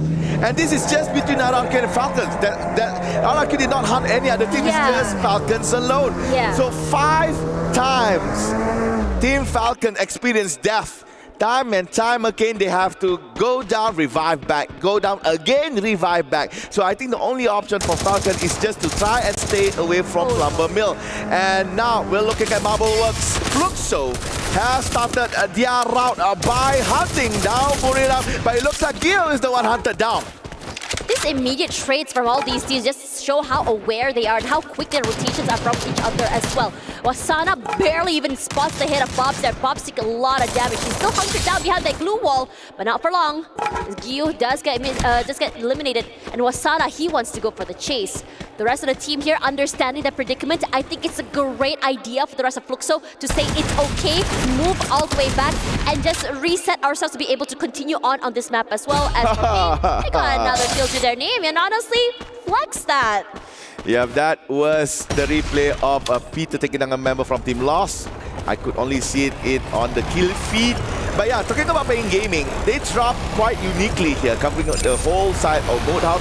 I think they trust each members of Paying Gaming to take care of themselves, try to play solo, but that is a good strategy. Once one of your team members interacted with an enemy team, and let's say if that person went down, the other 3 members could actually maybe inculcate another plan to stay away. Meanwhile, for AG.AL, their rotation towards campsite is now being bothered by Vitality. Kyung was shot a few times, but still braving himself to try to use the mini jump pad together with the other members of a Team Vitality. However, nearby there is a core memory KOG. Keroro has revived the leader. Yeah, to be expected as Evos. Now we wanted to see their bags, and here we go as turnout falls Chinoy as well. And this team is just so unrelenting. They are coming in from so many different angles. It's really hard for AG.AL to even play off each other. They're isolated, separated, and just completely overwhelmed. Thankfully, there's still one more member still very much alive. Happy to bring them back into the game. I'm not too sure where exactly he is. The rest of the team just skedaddling away, and I think they want to go for this hunt. Yeah, he went to the nearest vending machine, I believe. No, but no, you revised with an M82B in hand. Goes down for the second time in our second game right here. So, yep, AG.AL, they were hunting, they were actually shooting towards Vitality, but at the same time, Evos came back, backstabbed them, and disturbed them, and almost eliminated them. Again, Evos, with their surprise strategy, I don't think Vitality knew that Evos Divine was around. When they were using the jump pad, they were thinking, okay, we are in the clear, let's rotate to another place. We might not be interacting with an enemy team. Now Evos Divine is there. Inside the arsenal, Dix goes down. Ray with nice shot with the shotgun. Azriel as well, right on the floor. However, aim god goes red. Ray not looking very good in terms of HP. 10 HP left. Bakoja doing a lot of work, but sadly, work is not there. Only Kyung is left, and there you go. Bye-bye, Vitality. 12th place for them in Purgatory. I could see Rasha say, woo-hoo! From Evos Divine. Nice sweep from the White Tigers. And this is incredible coming in from Evos, understanding how exactly to play that. Honestly, I understand what Vitality wants to do, which is to make a bit more space between them, hunker down inside of the Arsenal. But the problem with Arsenal is that they have 2 different openings. And Evos understood the assignment. 2 openings, no problem. Plug in one side, rush in from the other, and suddenly you are just choked and pincered in there. No place to move at all, as the utilities were thrown in as well. You cannot fight back in that situation. And Vitality, this must be heartbreaking for them, knowing that, you know, you are an aggressive team and you are the ones who are the hunters. This time around, Ash, you are the hunted. do you want to know something? After Vitality was eliminated, RRQ was eliminated by Dragons. Impressive stuff. I wish we can get a replay to see how did Dragons execute their plan in Central to oust out RRQ. Because if you look in the history of Rex Supreme Kyon, RRQ is basically their headquarters. But however, in Brasilia, right around the housing area, on the southern side, you could look inside Buriram and R7 is added. This is a rematch between the Thailand and Brazilian team, and it looks like Buriram might win this, cornering Daya and Games King in one corner. Grand Charles has been put out, but still nobody goes down just yet. Get high, Moshi and Wasana. Joanna apparently is not in the fray. Same goes to Joker from Rainbow 7. Daya is right outside, but it looks like Get High is on the ground. Opportunity for Rainbow 7 to go for the wipe, and they did. Blue and blue, it looks like Buriram is now no more in our game. I believe Yep, I could confirm that. Time plays for Buriram, and this is a replay from how Dragons control RRQ. They put Remind in a very nice spot to oversee, to spot members of RRQ. Again, Remind doing so much work for Dragons, and that is amazing coming from a team from Middle East, North Africa. Coming back to the fight against Buriram United as well, I think that Buriram United had the right idea of breaching into that compound, but the problem is they didn't realize that the other members of R7 were on the top side of that building here. It was so chaotic. Yes, one member fell, but it allowed for the other members to just go upstairs, reposition themselves on the outside. And speaking of repositions and fights here, AG.AL, Chinoy again in trouble as the members of Lost. They were just kind of walking around, wandering around on the outer skirts. Found him, gets a pick off, and for Lost, they haven't really been the loudest like they were this week as well today. So this might be the beginning of that, as Saifa as well will be knocked down in this situation. Lost have to just sweep out around the area, and every time you know that when Lost just commits, it could be quite bloody. But Evos also has other things in mind. As Lost goes in for those fights, makes their presence known, Evos says, let's pressure them. Lost could not actually cross the river as Evos is waiting for them on the other side. And yeah, while you were pushing points about Buriram, R7 has been hunting them ever since we started our EWC. There you go. Good kill here from Evos. AG.AL still have a few remaining members still alive. Evos, after a very devastating game number 1, they come back strong here in game number 2. 10 elimination points in 10 minutes. And I believe they could still add more. And fun right here for Pain Gaming. No rush, no how. They're quite far from the zone, but yep, with the jeep that they have, they can just cruise around Purgatory. On your left, this is fields where everybody was running for their lives. That is the tour for team Pain Gaming, and for Dragons. This is the underdogs of our current stage of EWC, doing very well, and AG.AL yet again been eliminated by Evos Divine, and that is elimination number 11. Rough circle as well toward Lumber Mill here. Body of water through it as well. So it's about Metatron making sure where exactly the circle was going to shift next. A lot of teams rotating over from northern side here, looking at Pain and Fluxo, who's I think meeting onto the northern side there onto a fight. There we go. As Pain were very much ready for it as well. For Fluxo moving in and out of that time turner is just doing a magic for them as well. But quick trades all around for both teams as well. But the one on the front foot here is Pain, who completely overcome Fluxo in a blink of an eye. The Global Finals 2024 champions is not looking too hot here. Coming in towards the point rush stage, could not handle Pain Gaming that was coming into the new zone. Yeah, Fluxo really needs to step up their game. This is not the Fluxo that we see in Rio de Janeiro. This is just something foreign, something new, something that we do not see a Fluxo team does. So I believe maybe it's just, I don't know, maybe it's just a very bad week for Fluxo. No, I think it's a great week for Pain actually. Look how aggressive they are rushing toward R7 here. But R7 was already raiding. They already had the glue wall set up here.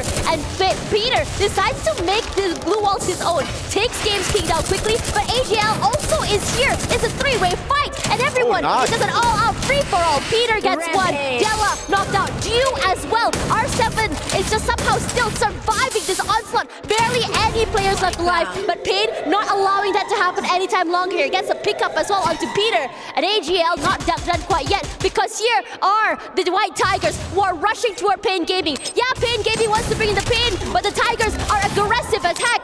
But Ray oversteps, falls as well. Very much ready for it. Noda X finds Ray. Peter also will be traded out by Coach Chill. What a nice nade thrown out here, as Coach Chill throws in that last nade as well. Finds the final member, and Gus is eliminated. Pain Gaming, you have overstayed your welcome. A bit too aggressive. A very aggressive play by Pain Gaming. They had 11 elimination kills before being wiped by Evos. Again, the White Tigers, Evos, doing so well here in Purgatory. And right now, they are going back, trying to control the teams from Lumber Mill to not cross the river right in front. Teams that are on the side of Fire Brigade are Team Falcon, Team Lost, Dragons, and CRM.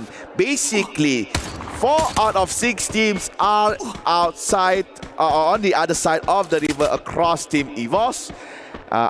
Including AG.AL also. So only Evos Divine here on the Brasilia side. By no, they tried to go in, but sadly, aim guard was aimed down. However, Coach Hill came in the nick of time to get him up back in his feet. Jump, running quite low. Rasha jumps in, but it's okay. He could crawl behind the stone and be picked up by his own teammate. And to add blessing to their grace, there is a monster truck that just dropped right in front of them. They could use that as cover, but as much as they would like to use it as cover, Team Core Memory is not giving them a good time. Falcon has been eliminated on 6th place, but it looks like Evos might actually follow up with them on 5th. As shots raining down by Core Memory. They are really using that monster truck feats for days as Jump takes down Coach Hill. Meanwhile, on Lumber Mill, Dragon doing so good. They took down Lost, but Rimai could not survive the zone. And there goes Rimai. AG.AL might come as well on 3rd place after Dragons on 4th. Now we are left with Core Memory and also Evos Divine. Honestly, I'm quite surprised that Evos Divine is still alive and kicking here. They didn't have a lot of space. Well, that tiny rock was their only saving grace here, but now the circle shrinks. They're forced to rush forward out here in the open, and everything in the kitchen sink thrown out once again. But Evos rushes forward, wants to take away that space, but he's all alone. Aim God, no one to trade him. Rasha rushing away for his life, and Core Memory, that pressure is great for them, and they take away this booyah. A very coordinated and quite easy booyah for Core Memory. They have rained down Team Evos for quite a long time, causing them to use a lot of their med kits and possibly a few glue walls in the same process. When Evos tries to rotate away, tries to find that angle to avoid shots from Core Memory, sadly, there is one member that is on top of one of the towers nearby, had a clear angle, had a clear view onto Evos Divine. Utilities were set. Core Memory has stopped Evos Divine in their tracks, and that is where they went in, they jumped in. They know Evos Divine is currently weak, and they went in for the wipe. Kudos to Core Memories as well as Evos Divine. They have survived for quite a long time.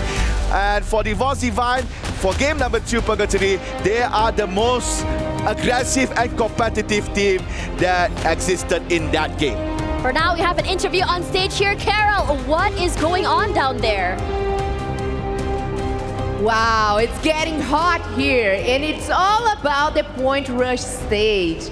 And right now we have to have a word with Team Falcons, the reigning champions, and so far they have done so good. And of course, we are watching such a great dominance by the Asian teams. But right now, it's all about Team Falcons. I have here with me Peter. Thanks so much for the interview. Let's talk a little bit about the perfect time that you're having here so far. You swap a whole squad, you send all them back to the lobby like in a perfect time. And I would like to know how much of that was the preparation versus instinct.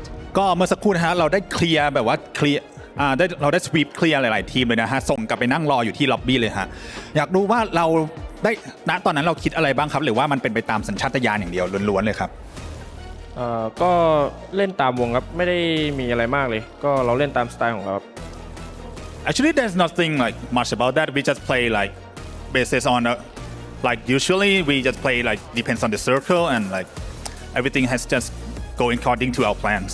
But does Peter have any preparation, like individual preparation?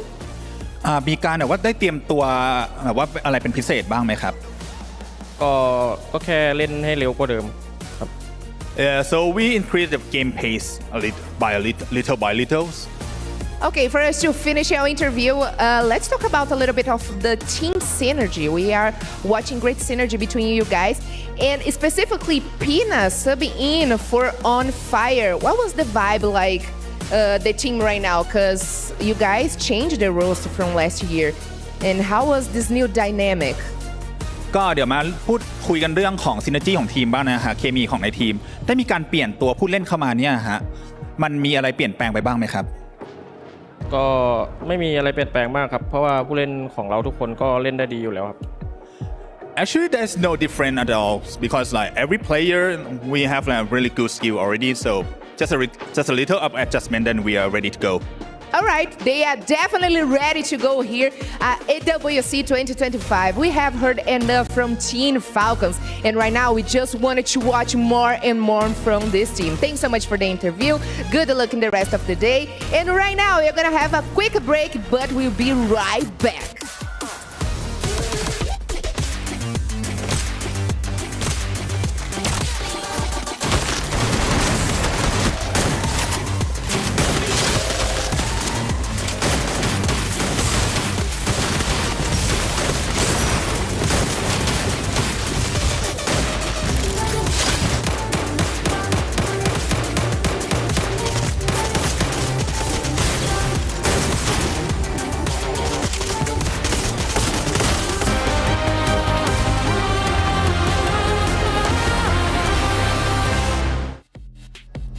Hi everyone, it's Yunso, and I'm right here at the Boulevard Street.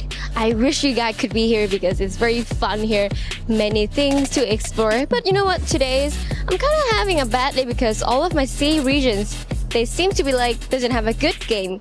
So I'm going into this ice cream store to sweetening my things out. Hello. So there are plenty of flavors, but I think I'm going to do a mix. Everything. Okay. I've never seen this type. I mean, I saw it a lot on social, but I never had it before. But it looks interesting. What is this?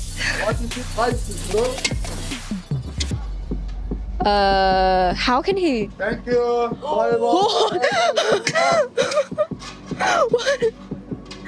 What is it? MashaAllah, MashaAllah. Am I being blessed? Ice cream. Yes. That's big. How did? Thank you. Focus, be honest. When I can. Now I understand the people like on social when they need their ice cream, but they cannot have their ice cream actually. But how did he pluck a big thing like that?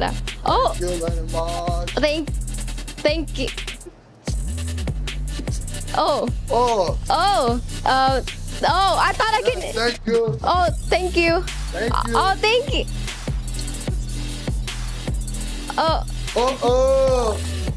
How can? Thank you. Finally, I have my ice cream here. Enjoy. Escogí Free Fire porque lo empecé a jugar con mis primos o familiares, entonces pasaba buen tiempo con ellos jugando Free. Bueno, mi motivación siempre va a ser mi familia y mis amigos que siempre me apoyan en todo esto. He is the clutch king of R7. La verdad, un sueño, es como algo muy importante para mí en verdad.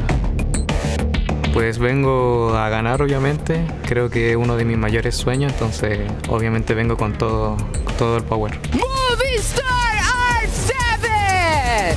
Creo que lo que más nos diferencia como equipo es la sinergia que tenemos todos juntos y el buen ambiente que manejamos. Come on, don't sleep, man. ¿Cuál tu arma favorita? La espada bulla.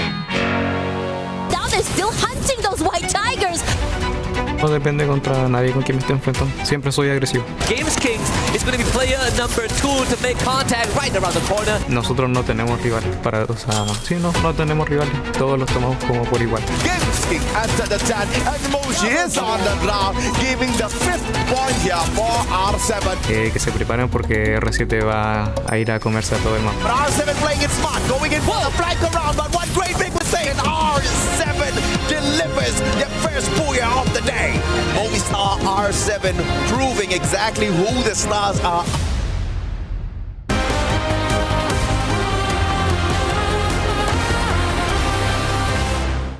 ไม่ได้รถจอดเครอเอ๊ะมีแม็กเอไอทิ้งให้กูบ้างกูรอจอดให้เดี๋ยวหมดแล้วนะ กูอยากดันว่ะรอพี่รอดันนะเว้ยดันขึ้นซ้ายมาขึ้นซ้ายมาจับมาโอเคปลาเขียวให้นะกูปลาเขียวให้กูมีการระเบิดไอ้ซ้ายจะดาวกดการระเบิดให้จับกวาดกลางตัวนี้ให้ดาวสวยดาว1แล้วมันดีไปหลังเฮ้ยมันกดเข็มดาวเฮ้ยมีต้องออกตัวนี้หมดเว้ยสวยมาดิวะมาดิCore Memory launched themselves up that leaderboard by securing a booyah on Purgatory. And just when we think we know what's kind of happening in these matches on the panel, it just seems that there's just a brand new surprise. It looked like it was going to be Falcons just doing their old shenanigans, biding their time, making it to that circle, but they get cut down in that game. Evos also looking like monsters in that game, also getting cut down just because of that circle, Gideon. Break it down because I know you have all the details on what was really the main factor as to why Core Memory got that booyah. I mean, there's two main factors here, right? We can talk about the end circle, which we'll get into in just a little bit, but let's talk about the very beginning of the game, because right now, it's a sick game of Mafia Werewolf, where that one guy immediately out of the gate starts pointing at people saying, hey, I think it's you. You're the guy who's taking everybody out. The accuser in this particular case is going to be R7, Pain Gaming, alongside with RRQ, which is very surprising because the Indonesian playstyle is very much around, I want to aggress once I have information, when I know what that final ring looks like. Yeah, definitely. I mean, this is one thing that we are, well, not really expecting to see, but I love seeing. But as we look in the match ranking right now, despite of Core Memory XKOG grabbing that booyah, Evos Vine just managed to grab a lot of elimination. So I guess at this point, there's still a chase on that leaderboard. Later on, we might see who will be on the top.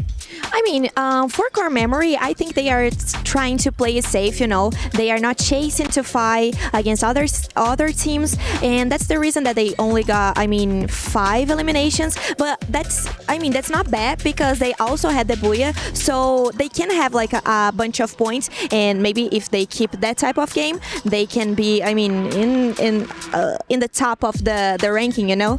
I mean, it does help to play safe, especially for Point Rush, right? Because you could try to play the very risky play style, you try to be the aggressors, but we've seen time and time again, sometimes it just doesn't work. And I think especially for today, with how slowly and how intentionally teams are moving on the map, it's almost like if you try to jump on them, they're going to punish you if you overstep. But that's the thing, right? The only teams that really got hard punished in this particular case, were one of the aggressors, which in this case is RRQ, eventually taken out by DRG, which is great for them because they ended up with 15 points at the very end. And then you were wondering, hey, what about the other aggressors? Pain Gaming and R7, despite being hyper aggressive, and Pain Gaming in particular putting an insane amount of pressure onto Fluxo, we're walking away with 16 points on that very first page, despite not being able to get into those final rings. So technically it works out. Well, we're going to give the teams a bit of a breather as they get ready for their next matchup, but we are going to have a little bit more fun because we have the Dr. Slime and Al Habib hot takes. Let's see what the teams have to say. What is up, folks? Welcome to Hot Takes at Free Fire at Esports World Cup 2025. I'm your host, Husky, and with me on the couch today, I got two handsome gentlemen from Team Falcons. I think the weather in Riyadh is perfect for this segment because it's pretty hot out there, and that's why we're having hot takes. So now I want to hear your hot takes, right? The most unpopular opinion you have. What are your odds of winning? 0 to 100. Can Team Falcons win again? 70 แล้วกันผม50-50 เพราะว่ามันเปลี่ยนกฎกติกามาใหม่แล้วมีกฎใหม่เข้ามาทำให้หลายๆทีมมีโอกาสได้แชมป์มากขึ้น If there's one team that you guys want to face, you can 100% beat no matter what. You see them, you're gonna crush them like bugs. There's nothing they can do against you. Which team is that? สำหรับผมว่าน่าจะเป็นทุกทีมที่ไม่ใช่ไทยกับบราซิลผมก็คิดจากปากีสถาน Okay, what about players, right? Which player, and I need you to name names, right? Give me one name. Which player you think is the worst player in the tournament? We gotta name names. It's getting hot. We need to name some names. ปีเตอร์จากทีมฟอลคอนนะเพราะเริ่มกินเยอะกันแล้วเดี๋ยวเล่นไม่ไหวไปมันไปเตะเลย Coming into this EWC, if there's one thing you want to say to everyone else. ที่นี่ก็เป็นถิ่นทีมฟอลคอนครับก็มาหาเรื่องผมก็ระวังโดนคนดู อันนี้นะครับ ก็รอดูในเกมดีกว่าครับ This one, final one. Do you really think Brazil can win? ก็ผมนะผมคิดว่าไม่ได้มีผลอะไรครับเพราะว่าแชมป์มันก็เปลี่ยนแปลงกันได้ตลอดครับมีให้แก้มืออีกหลายรายการครับก็ไม่มีผลอะไรมากครับเพราะกฎใหม่ว่าใครก็แชมป์ก็ได้ Thank you very much, Limit and On Fire. And that wraps up our hot takes for EWC Free Fire 2025. We'll see you in the next one. I see them breathing a little bit of fire there. I hate how they talked about Hot Shot like that. Come on, they were grief. They were grief from top 12, man. It wasn't their fault. They played well. There's one thing for sure, though. I mean, even from beginning up until the end, when they talk about the rules, they're still worried, despite of being the champion. So I guess that's what makes this new rule gets the game exciting. Well, and I do agree with them. I actually think that this type of format of the championship, I mean, anyone can be the winner. So I kind of respect, and I like that they mention about Brazilian teams. But well, we need to see what will happen today. All right, thank you so much, panelists. It looks like we're almost ready to jump into game number 3. So going to be sending it over to our wonderful casters on the stage, AJ and Husky. Take it away. Thank you very much, Danny. Survivors, are you all ready? You're back with your boys, Husky and Mustachio. This is the head-to-head, and it looks like these teams just can't wait to go up against each other. We've got Lost, we've got Falcons. Falcons obviously dominating game 1, but these Brazilians aren't too far away from them. They dominated the knockout stage. Both these teams scoring big numbers, and they're here to rock it once again. Absolutely. And the rivalry between Brazil and Thailand continues, right? We also have Fluxo against Buriram United Esports. The rivalry goes back seasons and years on the world stage. BRU has beaten Fluxo. Fluxo has beaten BRU. But I am always focused on the captains, Bobs and Jonah, the minds, the brains, the strategists behind the teams. And they always pull off something miraculous and amazing. But so far, they haven't found success. Both teams 2-time world champs, but here at Point Rush, they are rushing to find themselves as well as some sort of form out there because they are getting trashed, right? First 2 games, both squads getting kicked out very early on. And of course, we've got Movistar R7 looking for the top, hunting down the Dragons as well as teams like Fluxo. But you know what? We got to throw it back to the casters. You guys enjoy the games. Husky and I will be back with you guys a little bit later. Thanks very much, Husky and AJ. We will definitely be enjoying this one. We saw R7 playing the Hunter. My question is, are teams gonna rally back and hunt them back in return? You can't just sit down and take it. You gotta rise up. You gotta stand up for yourselves. Definitely. We had a very good run here for Evos Divine as well for the second game, but sadly no cigar for the Booyah despite having the most point in the game. Coming into game number 3 or match number 3, Kalahari will be the place. And this is where a lot of Indonesian teams are strong at. Some of the contenders would be RRQ and Evos as well. And as for Team Falcons, currently they are looking strong here with 28 points in the Point Rush stage, looking to defend their title in EWC 2025. So flight path was from Shrines up until Mammoth. And who is taking the finally? Yes, as usual, we're gonna see RRQ right in the smack center of Kalahari. Buriram will be on Stone Ridge. Nearby is actually Fluxo dropping around the area of the sub. Command post will be dominated by Dragon. Santa Catarina for Memory Evos again on confinement. It looks like there's no fighting over spots right here, but RRQ might oversee the area of foundation that is currently being set as home ground for AG.AL. Shots fired by Abai towards Terna. I believe Terna is now behind cover as the shot stopped. And meanwhile in Santa Catarina, Core Memory XKUG Thailand team. This is the team that managed to rake in the Booyah for game number 2 in Purgatory. So in Kalahari, will they be able to be the first team to repeat back-to-back Booyah? Or will we be seeing again another different team taking up that title. Okay, interesting here as well. I mean, Bermuda United as well as Flux over side by side. I was keeping an eye out onto RRQ. I mean, they have been slowly making their way to Foundation and chasing out AG.AL, who clearly want nothing of that at all. Some chip damage onto Saifa and Turna as well, but no answers quite yet. Chinoy does put in a bit more pressure, but it doesn't really deter Dutz, but it does put him away.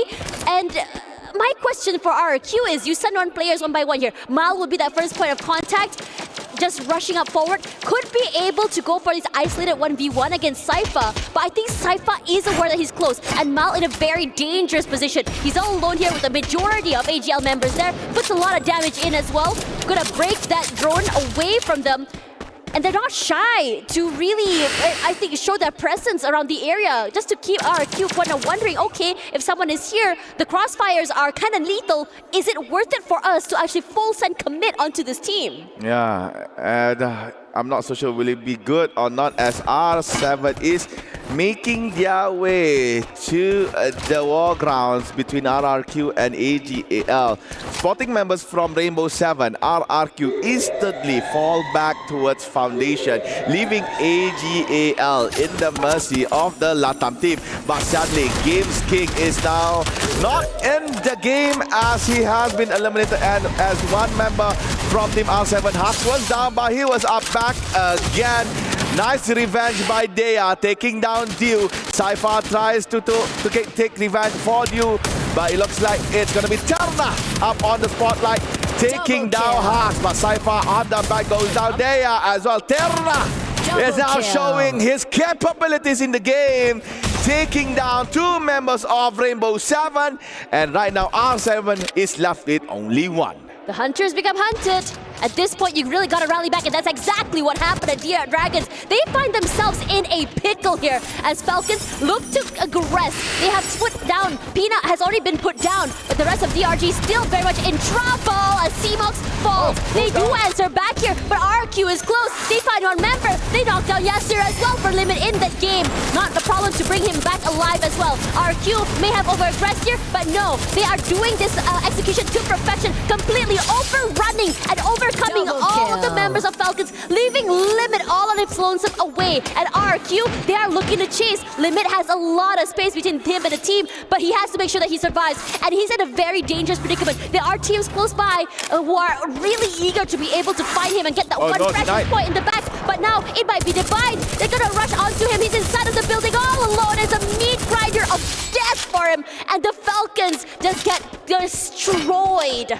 Limit was just a tad bit too late to use the mini jump pad that was set up by his previous teammate to escape. RRQ, nice rotation from Foundation. They return back on towards Refinery, sees the Falcon versus Dragons fight, and Falcons, despite almost eliminating Dragons, they were then decimated by the third party set by RRQ. And with that said, Falcons has to stay on 12th place right here as they have been eliminated by Team RRQ. Meanwhile, on Shrine, Indonesia versus Indonesia, Vitality versus Evos Divine, and Dix was shot Rasa a little bit slow on taking that final kill. Koja, nice glue wall setup, avoiding Ray from pushing over. Stepping out from the red zone of Skylar. Koja with a VSK in hand has to forfeit his match towards Ray. Nice execution. Now Vitality, Azrael and Kyung left. Azrael now is being settled by Kochil and Emga. It's going to be 2v1. Azrael now turns red. We are left with only Kyung. Will Kyung be able to save Vitality? All he needs to do is find space, but now Kochil goes in. Blue wall is up for Vitality. Kyung needs to escape, running towards the back.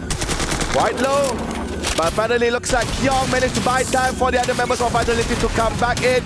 Kyung goes down. More points towards Evos Divine.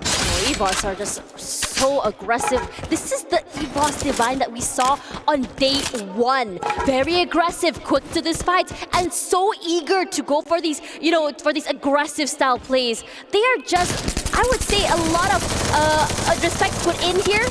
The the same could be said about R7 toward the member of AG.AL, sending 2 players straight to make sure that deal will be secured. And R7, they've been moving aggressively around the map, finding these very aggressive pickoffs, and I think it's been giving them dividends in terms of eliminations, because right now I think they have 3 points. AG.AL, I don't think Kalahari is a very lucky map for them. After their interaction with Rainbow 7 earlier in Oldhampton, they met again in the sub. And right now, AG.AL is under fire by Pain Gaming. So they were under fire by RRQ as well for a short period of time. There you go, Terna and Saifa were taken down. It's left with Chino and Dew. However, they are quite far away towards the northern side of the map near Oldhampton. So Pain secures the kill number 5. And for the other members of AG.AL, I believe Pain Gaming could not get to them. So Dio and Chinoy is safe for the current time being. They need to find time and space and also coins to get back Terna and Saifa. And Pain Gaming, one of the contenders that is going strong here in EWC 2025, is looking very great in game number 3. And we are now looking Buriram being Spider-Man, grappling on towards Refinery. RQ has been hanging around toward Foundation for quite some time as well. Saw a bit of an escape for Core Memory. I'm curious to see what's going on there. Maybe that's the zone. Might be. There we go. Core Memory on the screen already. RQ is close by. But at the same time, we got Evos also just rushing into the area close by, just still chasing out the members of AG.AL here. AG.AL, you think that you're out of the blue? No, you're not. You're in trouble. And got falls, but they immediately trade outs from their teammates is incredible. How quickly this team can execute onto you. You blink and you're dead. Saifa down, Chinoy as well. And AG.AL, what are you gonna do here? You bring back a member, you're down again. Hasn't been able to find the best situation to recover every time this happens. Yep, there we go. There's Terna. Ray finds him quickly. So and only left. yep, only Dew left, all alone. And I think it's up to him to bring back his team into the game. For those who might not know, Dew is nearby shrines on the northern side of Kalahari. But we're looking at Foundation. It's Core Memory and RRQ. Yep, Dew all alone and far. However, his pathing will meet together with Dix. They are in the same place. Oh no, Dew. Yeah, shots fired towards Dew. Dix. It's not bothered by Dew, thinking that maybe Dew is not alone. And Dix revives Goja, but oh, it's Raja! Raja is the person that has found you. So AG.AL, sadly, Dew tried his best. The box of honor has been placed shut permanently in shrine for Kalahari.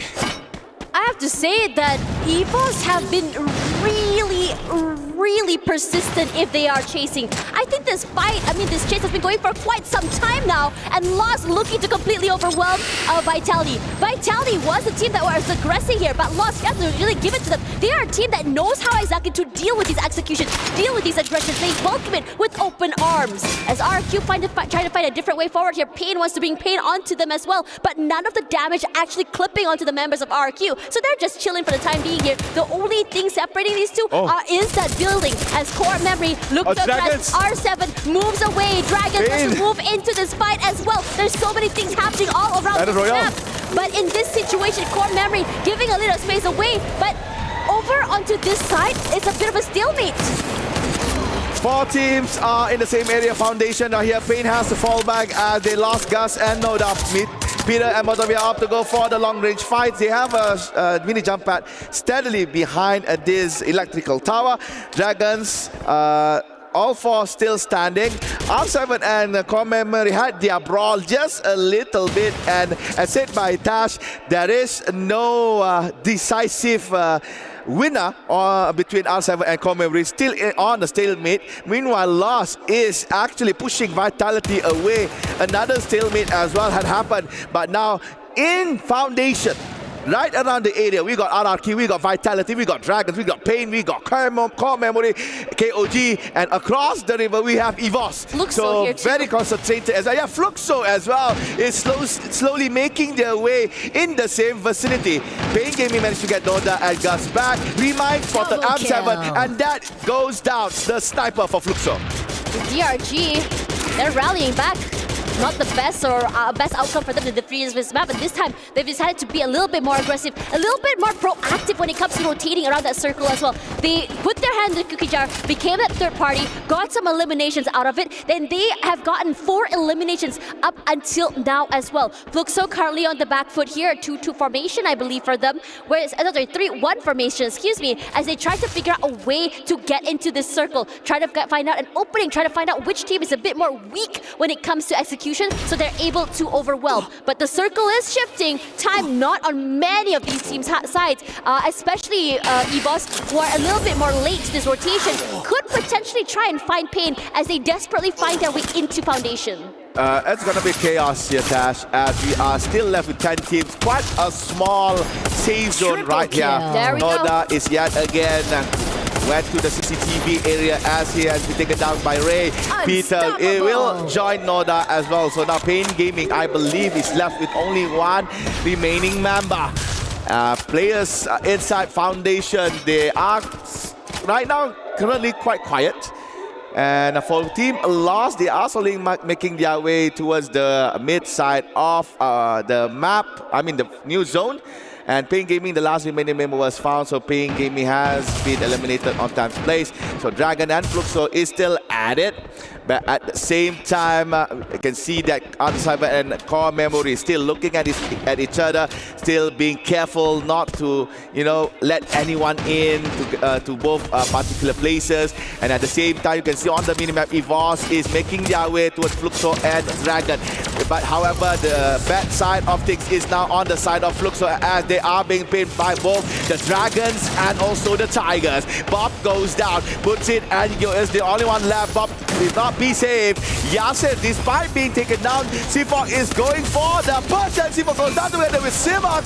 Things are not looking good for Dragons. They wanted to go for the attack, but it looks like they are being attacked in the end. You and Butsi stay quiet. But Seafox could not be safe at all because he is in a very hard area for Yasser and Remind to go. So it looks like Dragons is retreating back as the Tigers pushing forward. Fluxo remaining in the same area, still yet to be found by Evos, and at the same time, Lost jumping into Foundation, being caught off guard by Vitality.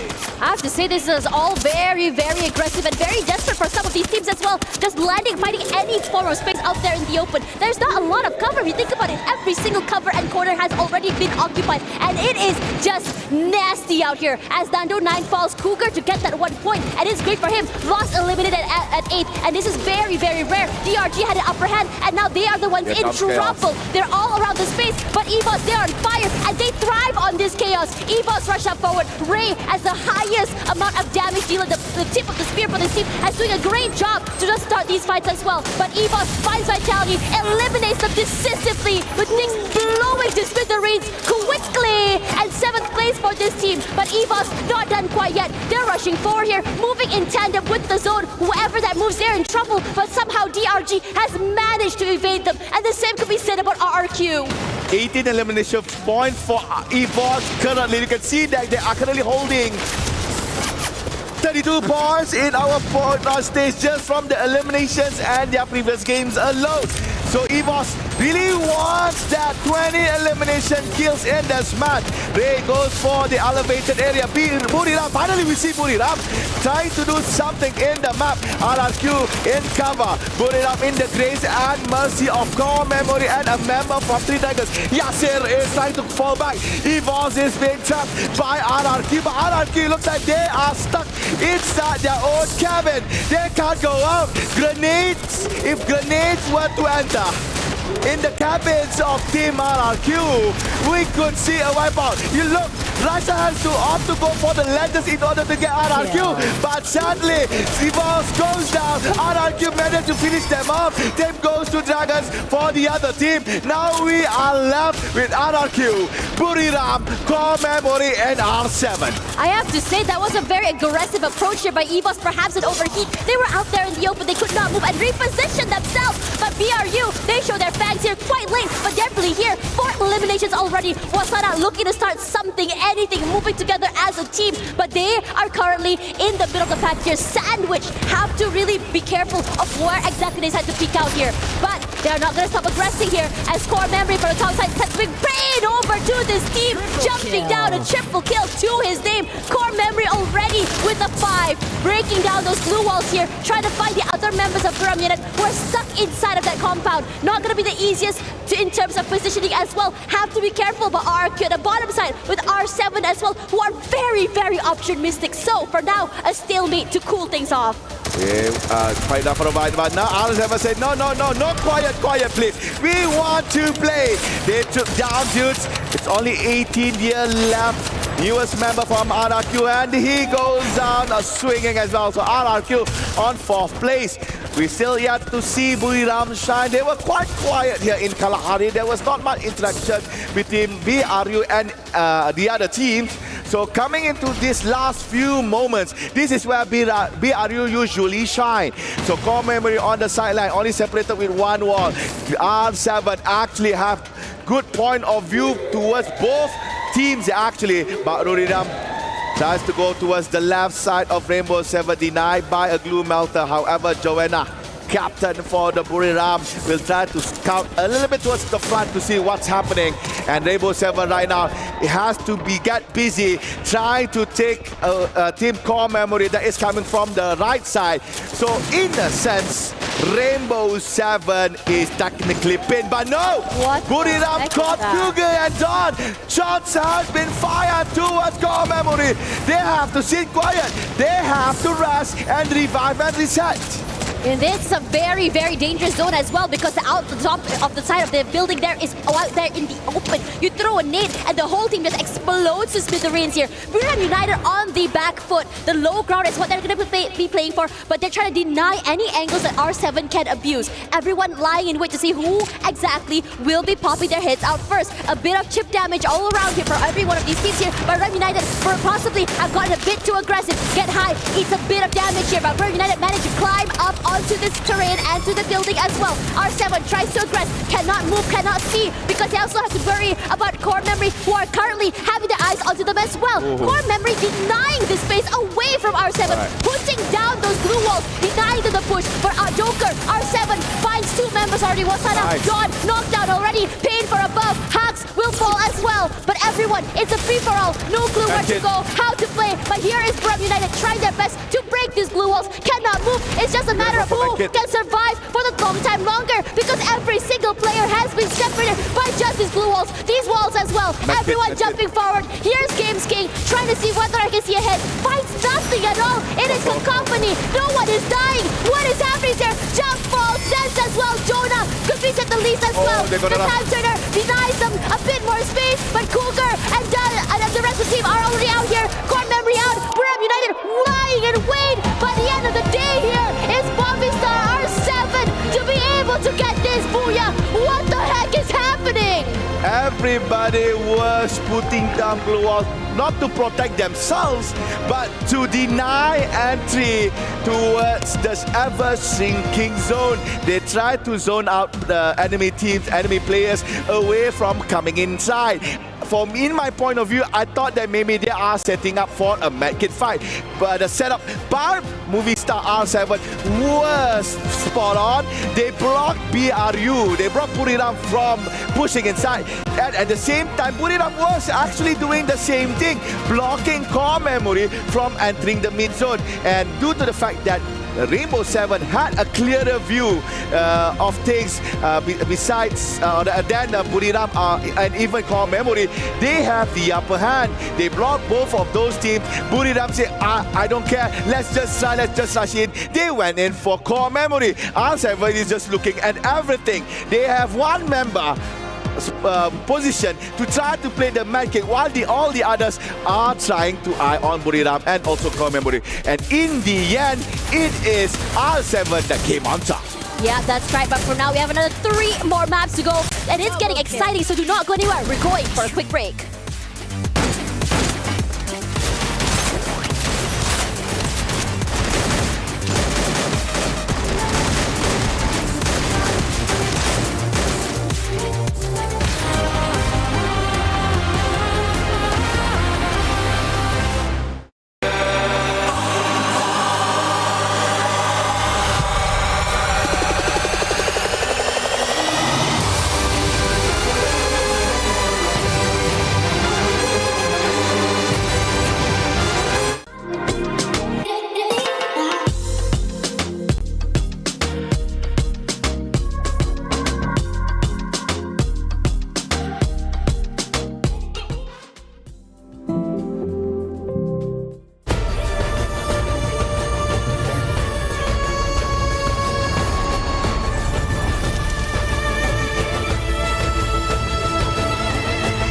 This land is calling.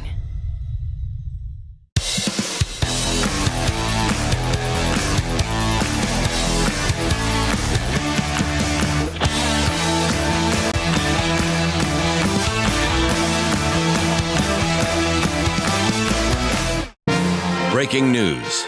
Hola gente, soy Hax y le voy a preguntar al Joker, ¿cuál es tu arma favorita? ¿Mi arma favorita? Sí. La espada bulla. Tape. Me pegan de derecha. Tengo que curarme. ¿Curativo alguno tiene para mí? No. Dale, me curo nomás. Están subiendo acá. ¿Agarra Oscar? Cuidado, no tengo super, Joker, te pasa super. Dale, pásame super. Ok, Oscar. Subieron. Derecha. 100 bajé. Puse 07. Pana. ¿Quién es solo? Ahora tienen. 100. Tira dale, cúrate. Tira otra. Buena.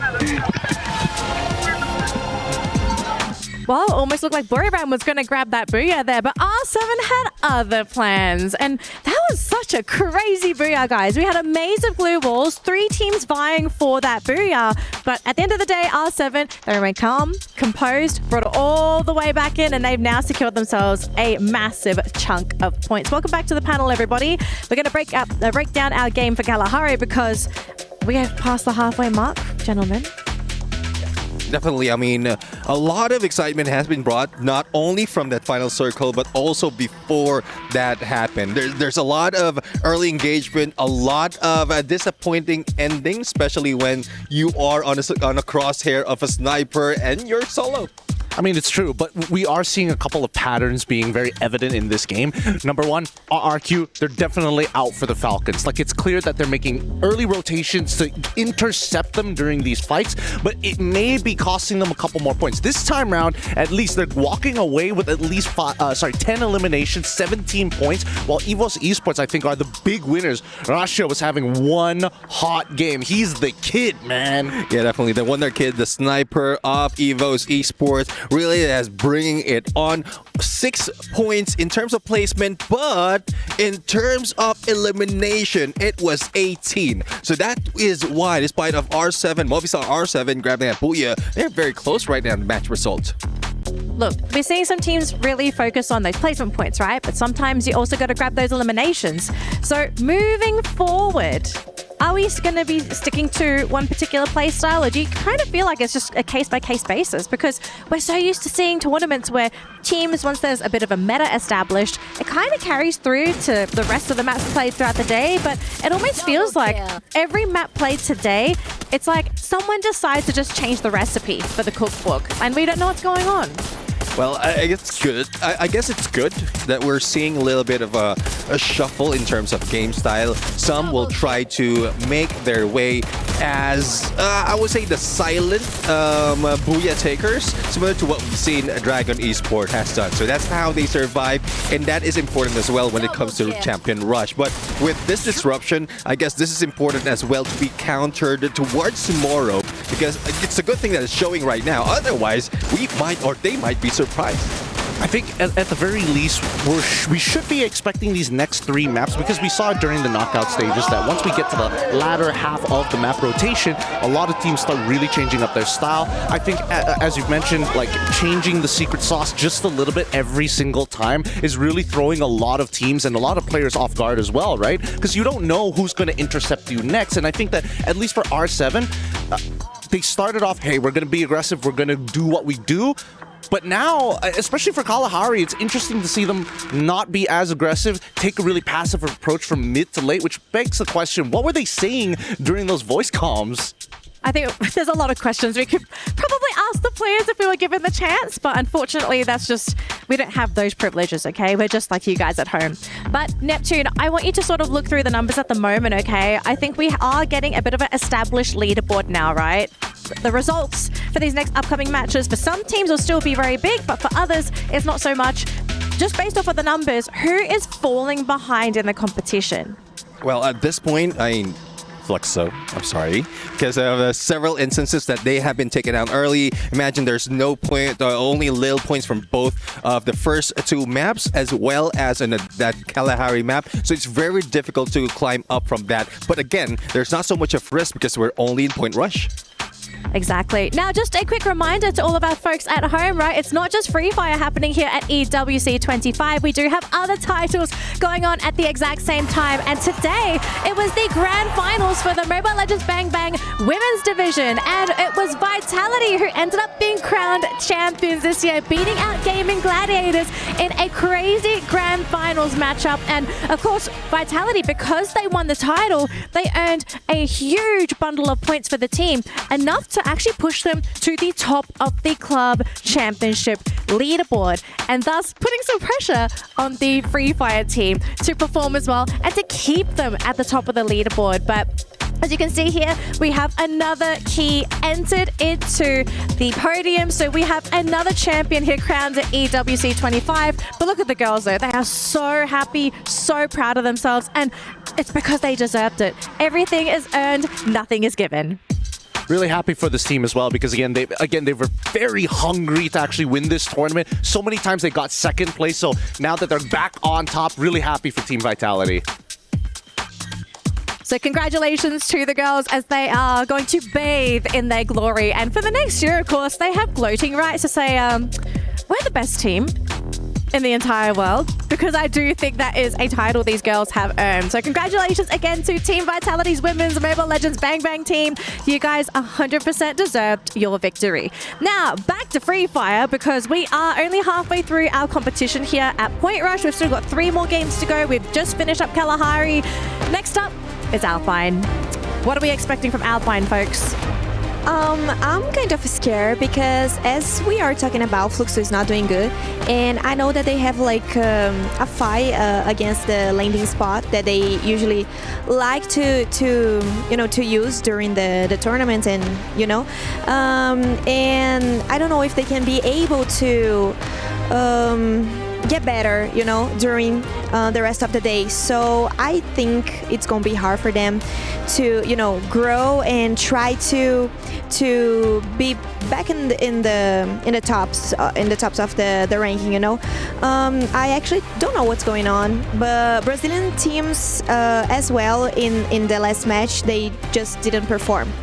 I think Fluxo need to stand their ground. I think teams are giving more respect to BRU than they are to Fluxo. If Fluxo can predetermine themselves, hey, this is our drop spot, do not disrespect us again, I think they'll start doing well. I think it's because in Brazil, they usually don't try to get Fluxo landing spots, so maybe they are just not prepared. Well, we're going to have to see if Fluxo can pick themselves up, because time, unfortunately, is running out with only 3 more games to go. But speaking of, we're ready to fly into Alpine. So throwing it over to our wonderful casters, Tashbine and Admats. Take it away. In my opinion, it's Fluxo's gameplay that needs to change. I think they really need to adapt towards the international style of gameplay. I think they were so used towards the gameplay that have been played in Brazil. That's why we can see maybe a downfall for Fluxo. So ladies and gentlemen, a little bit update on the roster for Team Lost. They subbed out Nando, taking in empty Sexy. Meanwhile for Falcons, they say, okay, Pina, it's enough. You had your time. On Fire is back in. Yeah. Super excited to see how exactly this will change the trajectory of this game. I mean, Lost, they were very, very explosive throughout this entirety of this week. We saw, I think, some glimpses of it, if you ask me, in a few of these games. But I feel like a lot of teams are already very much ready for it, to counter their self-play, to counter this aggression. And I think that these type of styles of play is just something that a lot of teams were, I think, not only are they waiting for it, but they are also welcoming for it as well, because a lot of teams have already some protocols in how exactly to stop these rushes for, especially in towards buildings and areas as well. Now, Movistar R7 are the teams to watch out for, especially after that win earlier, because honestly, it was so phenomenal how they were able to take that game away. It looks like there's a lot of noise here from team, I believe that's Dragons and also Lost. We were talking about Lost, and Lost is fighting, and they took down Dragons, I believe. Can we see any Dragons logo? No, they are all eliminated. Base camp cleared by Lost. A very early exit by the MENA teams. We do not even enter the map yet.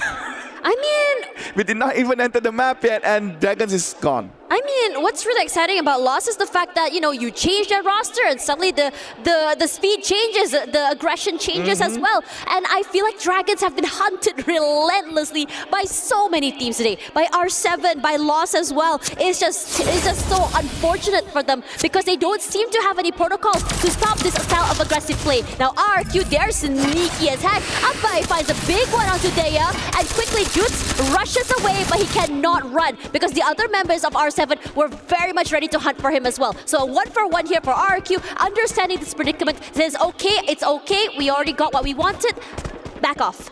Yeah, Dudes attempted to try to at least get one from Team Rainbow 7 with the pulse gun that he has, but knowing pulse gun not so marvelous in terms of output damage, so he had to fall back. He opened up the Chronosphere, but sadly Team Rainbow 7 just push on because there's nothing blocking the Chronosphere from entering by the enemy team. Meanwhile, Fluxo, we were commenting that they should improve their game. However, before that, let's see the replay between Dragons and Lost in base camp. One-sided matchup. Dragons could not even match with Team Lost on that first bout in Alpine. So they just got decimated by the Brazilian team. Back towards AG.AL. Fluxo, AG.AL managed to gain a very advantageous position here in Stadium. Fluxo being smart here, trying to scatter their members throughout Stadium, trying not to gather all of that in one spot. That is to avoid a whole team massacre that can be done by AG.AL. And you, as the sniper himself, this elevation is pretty good for him to catch any Fluxo members. But Fluxo does not care. They come in, jump towards Gio. Gio goes down this part, getting boots in to turn red. So Gio really needs to find that space and time to get back Butsin, but sadly Butsin cannot be saved. Gio managed to get that point for AG.AL. On the other side, Bobs and Chinoy is trying to maybe scuffle, but at the same time Chinoy is looking at his back as Gio is on top of that roof. Chinoy got a little bit of chip damage to himself. There you go. Bob's coming in, rush towards Chinoy. He was distracted, and yep, Bob says that, oh, you look behind? It's okay, I come from the front. Great reposition from Bobs as well. Fluxo, great recovery. I mean, you lose your member fairly early. A lot of teams decide, okay, let's just back off, or maybe try to find a different point of entry. But Fluxo, I have to say, they are the type of team that says, okay, we're down and out, that's fine. Just rush forward, try to catch players off guard, and that's exactly what happened here. We're seeing a lot of fights happening, and Lost this time around with the presence of MT Sexy into this game has really changed their dynamic, changed the momentum, changed their style of play, and I think it looks really good, especially nice for the headshot. second half of the day here with Rigby. A great pickup onto Abai, and this should slow RQ down. This is massive, phenomenal as well. 18 years all alone as well, and I can tell that for Lost, they have already identified where the positionings of where the players of RQ are, and they're quick to swarm. With the presence of MT Sexy, we can see a different form of loss. And that was a very nasty one-tap by Rigby, former member of MIBR, currently serving for loss. On another side of the map, near Snowfall, we see the scuffle between Rainbow 7 and Buriram. This is something that you usually would see at Snowfall, as both Rainbow 7 and Buriram made their particular place as their drop spot. Wasana pushes forward with Wasana style by Get High, gets that point kill using the grenade. Joanna waiting in front, but Joanna goes down. Get High, the support that he is providing the glue wall to survive and try to get back Joanna. Della pushes but fails. Now Joker is falling back. Finally, Buriram won at least a single match against Rainbow 7 in a clear 1v1 brawl, and Joker has to fall back, has to reset, has to be careful as well, because the route that he's treading right now is quite dangerous, because he is moving towards the middle of the zone. Now silence. We saw a lot of fights happening earlier, especially toward Fusion, where we saw, I think, a big scuffle between Falcons as well as Vitality as well previously.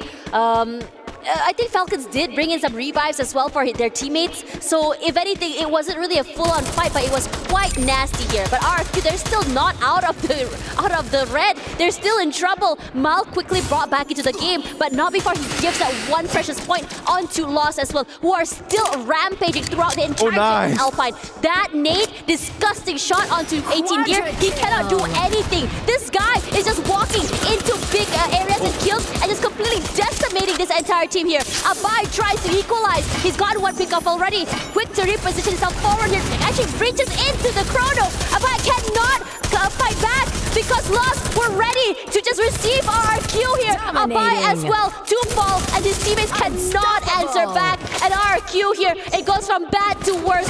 At least for the time being, they do have one member still left alive. They can try to recover and go back into this game, but the amount of points they have already donated to Lost is just insane. The smart decision to use the treatment gun on towards falling Rigby was a nice delay time for the other members of Team Lost to execute Abai. Abai thinking that, okay, I might get this point, but no, he's back alive and well. And in the end, RRQ was reversed. And luckily, RRQ still have one remaining member managed to actually find space to go away, so RRQ still alive. Meanwhile, Falcon and Vitality is at it. Vitality really needs to secure points for their club points here in EWC. Manages to take down Peter. Very nice pickup by the Indonesian team. They might want to go and chase Kiroro, but judging how they're moving right now, I believe that is enough. Kiroro on fire managed to actually just go away from Vitality, and meanwhile Vitality might just pick up all the bounty that they had from their fallen Falcons. You know, this fight from both Vitality and Falcons have been going on for quite some time. It was almost toward the beginning of the game where Falcons just almost got rolled over here. They rallied back, brought their teammates back into the team, went back into this fight again, and now RRQ here looking for a different fight onto AG.AL here. One member of AG.AL falls, but they are quickly traded out. Turna falls, quick to get picked up as well. Binoculars will be used. For the other members of the team here rushing away, do not want to continue this long fight as well. As RRQ here, you start with one kill and then suddenly they're realizing this is not going to work out because we've given so much points already to Lost. We cannot do the same to AG.AL as well. Yeah, Abai braved himself to go into the middle part of Riyadh, quite an open area, just to try and get that big airdrop. As he was doing so, comes by AG.AL. The other members of RRQ could not get that time to provide reinforcement towards Abai. That's why Abai has to fight that 1v4 match, but sadly he could only manage to take down one, and that is not even a takedown elimination. It's just a knockdown, and Abai again for the second time in this game has to be revived back. Meanwhile, on Rivermouth, R7 making their way to another vicinity, another compound, avoiding shots from Kochil. And Kochil is still on that pulse gun. I'm not so sure when will he change here. Maybe he's just a player that is comfortable with that gun, because I've known a few players that it's very strong with the pulse gun, despite being one of the weakest gun to be used. And yeah, I'm not so sure whether or not Kochil will change that weapon. There you go, the circle update is encompassing the area between Rivermouth and Rai. Quite an open area, a few compounds here and there. What I can say this is that if you are one of the few first teams within the new zone, you will have your place. Evos here not as loud as they were in the previous maps. Looking for a different approach here. We saw this sort of approach in the first day here, but R7 looking to reposition themselves, going straight to a core memory instead. Core memory has positioned themselves on the top side of this building here, but as they rotated, actually a member of Evos did manage to find one as well. Hux falls as well, and now for core memory, they're happy to turn this into a meat grinder, and R7 get overwhelmed. Gameskins falls, Joker as well, and R7, they're running out of members here. Eliminated, cannot hold on, and AG.AL wondering and seeing whether or not they should join in the fun. So R7 with a misstep jumped in towards the mouth of Team Core Memories. So R7 11th place, and Buriram is interacting with Lost. This is Thailand versus Brazil. Once grades of Buriram right now not looking very good here within the knockout stage as well as point rush stage. Buriram, their only good run was in the previous game. And right now fighting against Lost, they are trying their best. Asana on the ground, but General paid the price as well. Joanna doing some nice footwork, and there you go, Buriram showing what they got, eliminating Lost on 10th. And finally, we are seeing the awakening powers of the Thailand representatives. And this is massive because BRU has been very, very quiet in the past few maps.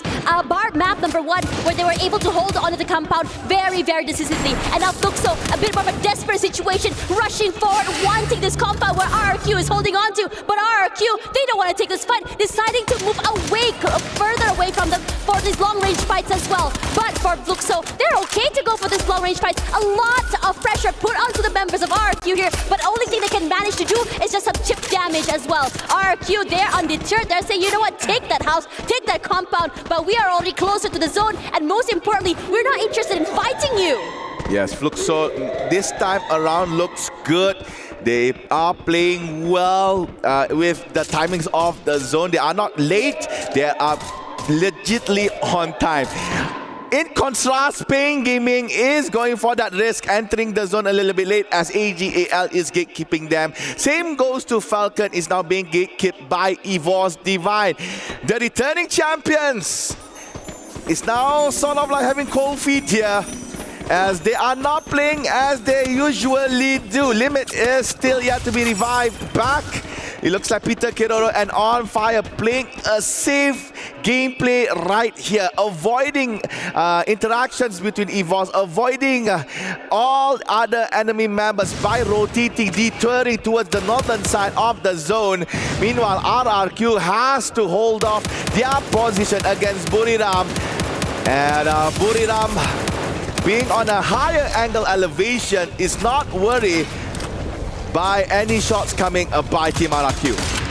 Falcons in a very desperate situation, but they do still manage to get themselves into the zone here. And Core Memory is still atop side of this compound, and Evos tries to challenge. At the same time, Russia, great opening onto Kyong, finds him, knocks him down here, but Rum United also in trouble, getting completely overwhelmed here. RRQ, fairly quiet, fairly not able to go into the game early. This time around, completely just collapsed onto Rum United, and just wiped them down. Rum United were not ready at all to receive this team. The way they aggress is just so phenomenal, and Evos looking to do the same here. As Core Memory, their glue walls fall. Not a lot of space to work with. The only thing they have right now is the movement inside of this shack. But Core Memory keeping them out, finds a way to go outside on a more even footing outside in the open right now. Ray falls. The first point of contact cannot hold on. Kochil and Ray knocked out already. Core Memory knew exactly what they were doing when they decided to aggress outside of the zone. And suddenly, the other two members of the White Tigers running for their lives, finding a way to bring their teammates back into the game. But I don't think they can here, because Aim God as well will be found. Cougar does get knocked down here, but in this situation, what can you do? Evos happy to let go of everything, cutting their losses and trying to bring themselves back into this game. Luxor managed to eliminate Vitality. At the same time, we were watching Buriram being knocked out by RRQ. Falcon not looking so good. Peter is the only one on the ground, finally has been eliminated. RRQ have been mopped on 5th place. We are left with 4. This is 4 teams that is currently on the end side of the match. It's Core Memory, Fluxor, Falcons, as well as Evos Divine. Core Memory playing wide right in the open, trying to execute on towards Team Falcon. Kugura in front, fighting some of his former teammates, and Falcon has been de-winged by Team Core Memory. Falcons on 4th place. Team goes to Evos Divine. Now on 3rd. It's going to be Fluxor versus Core Memory. Both black and white teams are at it right now on Alpine. But it looks like it might be a Fluxor win. And there you go. It is in. After so many struggles on so many maps, Fluxor gets a booyah in EWC 2025. And this is phenomenal because Fluxor is one of the most decorated teams here. One of the favorites to make it to the the top. They haven't been able to show their shine for this entirety of this week, and now they took their time, a bit on the back foot when it comes to rotations, when it comes to fights, but they knew when exactly to aggress. They did not want to have those early fights at all, and they waited for the last possible moment to bare their fangs. Fluxo, they bring their flag up and they stand tall. Finally, they could see themselves on the big screen right here at Qiddiya Arena, Qiddiya Stadium here in Boulevard, City, Riyadh, Saudi Arabia. Everybody, a lot of spectators doubted Fluxo on how they had terrible games during the group stage. Quite a cold start as well today on the point rush stage. And in that match in Alpine, I could see that they finally managed to find that timing on towards the zones. Usually you will see Fluxo entering very bit late, but this time around they entered very nicely. Anyways, we have Carol waiting in the wings with the player. Let's see what he has to say. Amazing match that we just have watched, and so far it's everything perfect here. We are in the preparation for the grand finals tomorrow, but still there's a lot more to come in the point rush stage. Right now I'm happy to be here with Joker, the player for Movistar R7. Thank you so much for your time. I know things here are crazy, but I gotta say that you're having a beautiful performance here today, especially in match 3. You sacrificed so much so much glue walls during their fight, and a lot of pressure for sure. And I would like to know what was going on in your mind. En el juego número 3 fue un momento de mucha presión, se estuvieron sacrificando muro tras muro tras muro, y quieren saber cómo estaba tu mente en ese momento, qué pensabas en ese momento de tensión. Nada, en ese momento de tensión creo que estábamos todos comunicando lo más que podíamos en la partida sobre los recursos que teníamos, sobre lo que veíamos. Tratamos de imaginar qué iba a hacer cada equipo para ir rotando en base a eso, y nada, jugamos en eso, imaginando lo que iba a pasar en la partida. In those tense moments, we were mostly communicating everything we got, the resources we had, what we know about the other teams, what other teams could be doing, what are we going to do, and we were just zoning into winning that game. Amazing, amazing. Yeah, I love that answer for sure. And right now, one thing is true, that you guys are one of the top teams of our leaderboard. And for a long time, we haven't seen like a LATAM team doing that stuff, and you guys are doing amazing. And I would like to know, how does it feel to finally prove that you guys are capable to play against the best of the best? En estos momentos ustedes son uno de los equipos que están en el tope del leaderboard, y ningún equipo sudamericano, latino ha hecho esto anteriormente. Cuéntanos cómo se siente, qué significa para ti el poder al fin demostrar que ustedes pueden jugar en contra de los mejores del mundo. Creo que nada, nos sentimos muy felices. También hasta el momento no ha acabado nada, toca seguir trabajando, y nada, venimos con la mentalidad de que podemos ser campeones, venimos en base a eso. En cualquier momento los que hemos jugado sabemos que tenemos el nivel en la región de poder salir campeones, y queremos eso, salir campeones. We are very happy, but nothing has ended yet. We are still continuing the grind. We're still continuing with the mentality that we can win this. We know that we have a huge level in our region, and we are able to win this. So we are just continuing to zone in and go for everything. What a confidence. I love that, Joker. Congratulations. You guys are doing amazing. Thanks so much for your time for interview. I'm going to let you prepare for the next match. And right now, I'm talking to you. So we're going to go for a quick break, but I hope you stay with your eyes very open, because we're going to be right back.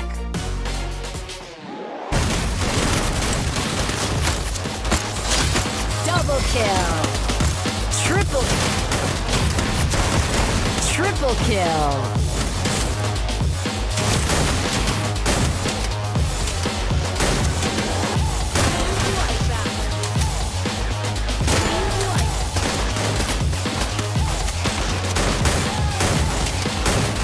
Unstoppable.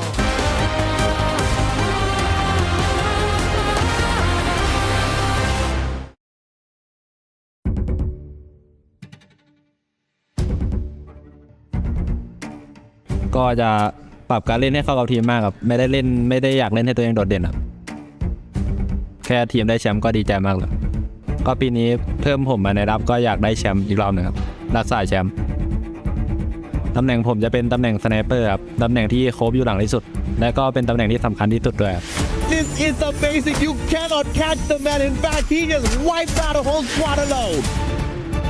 เป็นแชมป์อีกรอบหนึ่งครับในวันใจของผมก็คือน่าจะการที่ยังไม่เคยได้แชมป์โลกครับ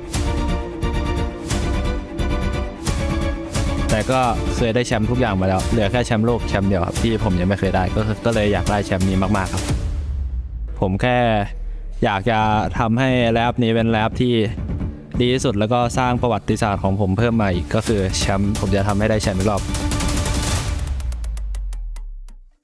Hey everyone, I'm Yenso and I'm right here at the Boulevard and where I am is the play park. Everything in here looks so futuristic. It looks brand new to me and today I'm going to try out a new game which I've never been to. So let's watch me play. While I'm playing it's gonna look kind of funny, so please forgive me.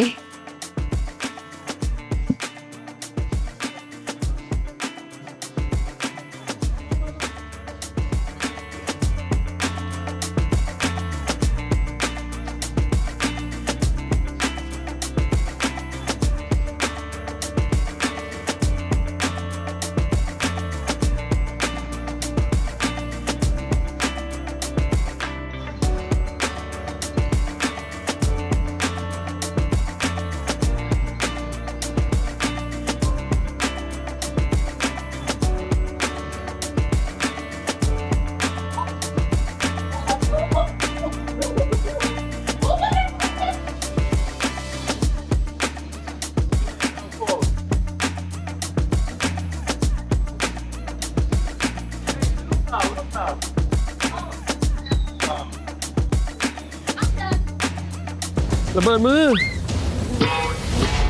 พวกเราอยู่ในสนามซ้อมนานเกินไปแล้ว Volta ainda, MT, gasta de matéria. Pode suporte do lado esquerdo, MT. Vem cá, vamos atirar a tropa. Tem que tirar o lado esquerdo. Pode atirar o lado esquerdo, tropa. Bate 2x1. Seja ele pelo lado direito, são mais nós, tá? No chão. Vamos bandeja, joga no nele. Dois caras aí. Tá quebrando. Só quebra. Não tem gelo. Conta aqui. 50 nenhum, Gil. Um lineado, tem outro. Tem outro. Vai contar aqui. Dá um solo aí, Butch. Eu tenho um QS ainda, Butch. Pode ir, irmão. Aí, é só nós jogar, filho. Olha que nós. Bota pra... Bora.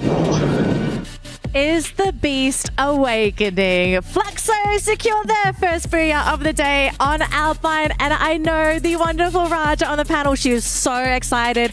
But it's not just Raja. I think we've all been kind of wondering what has happened to Fluxo coming into Point Rush. They looked a little bit slow, and in their previous matches the past 3 days, they didn't look so great either. But Raja, break it down for us. What was it that Fluxo did in this game that actually brought them that victory? Well, first of all, they are so back. I love to see them playing in that way, and I'm so happy for them. And I think what's just happening, it's because they are playing like a little bit slow, and maybe because of the landing spots. So if you could, watch again the last match, you can see that they just are like free to play. There's any other teams with them, so maybe they can be like maybe they can do the right rotation and they can be as strong as they normally are, so that's what we are waiting for them, and they need to keep the rhythm for the next match, so maybe they can grow inside of the ranking and try to catch the top 5 maybe, because they are in the bottom. Definitely. I mean, Team Fluxo, they really need that breathing space. They really need that reset button. And I guess that is true. Like dropping without any contention at all, you were able to get all your loots and then fix all your rotation. So I guess that's what Fluxo is doing right now. And I guess other teams as well that would give them those points. I think at least for this particular map, we're seeing that after looking at the scoreboard and see the total number of points that a majority of the page 1 teams had, I think that everybody is kind of, poured a little bit more gasoline into the engine. They really start to amp things up. They're really escalating things more often as we see the transitions happen. They're very aggressive with the way that they play. And more so, we're seeing that teams are able to recover just a little bit better but that also improves the amount of elimination points in the economy itself, right?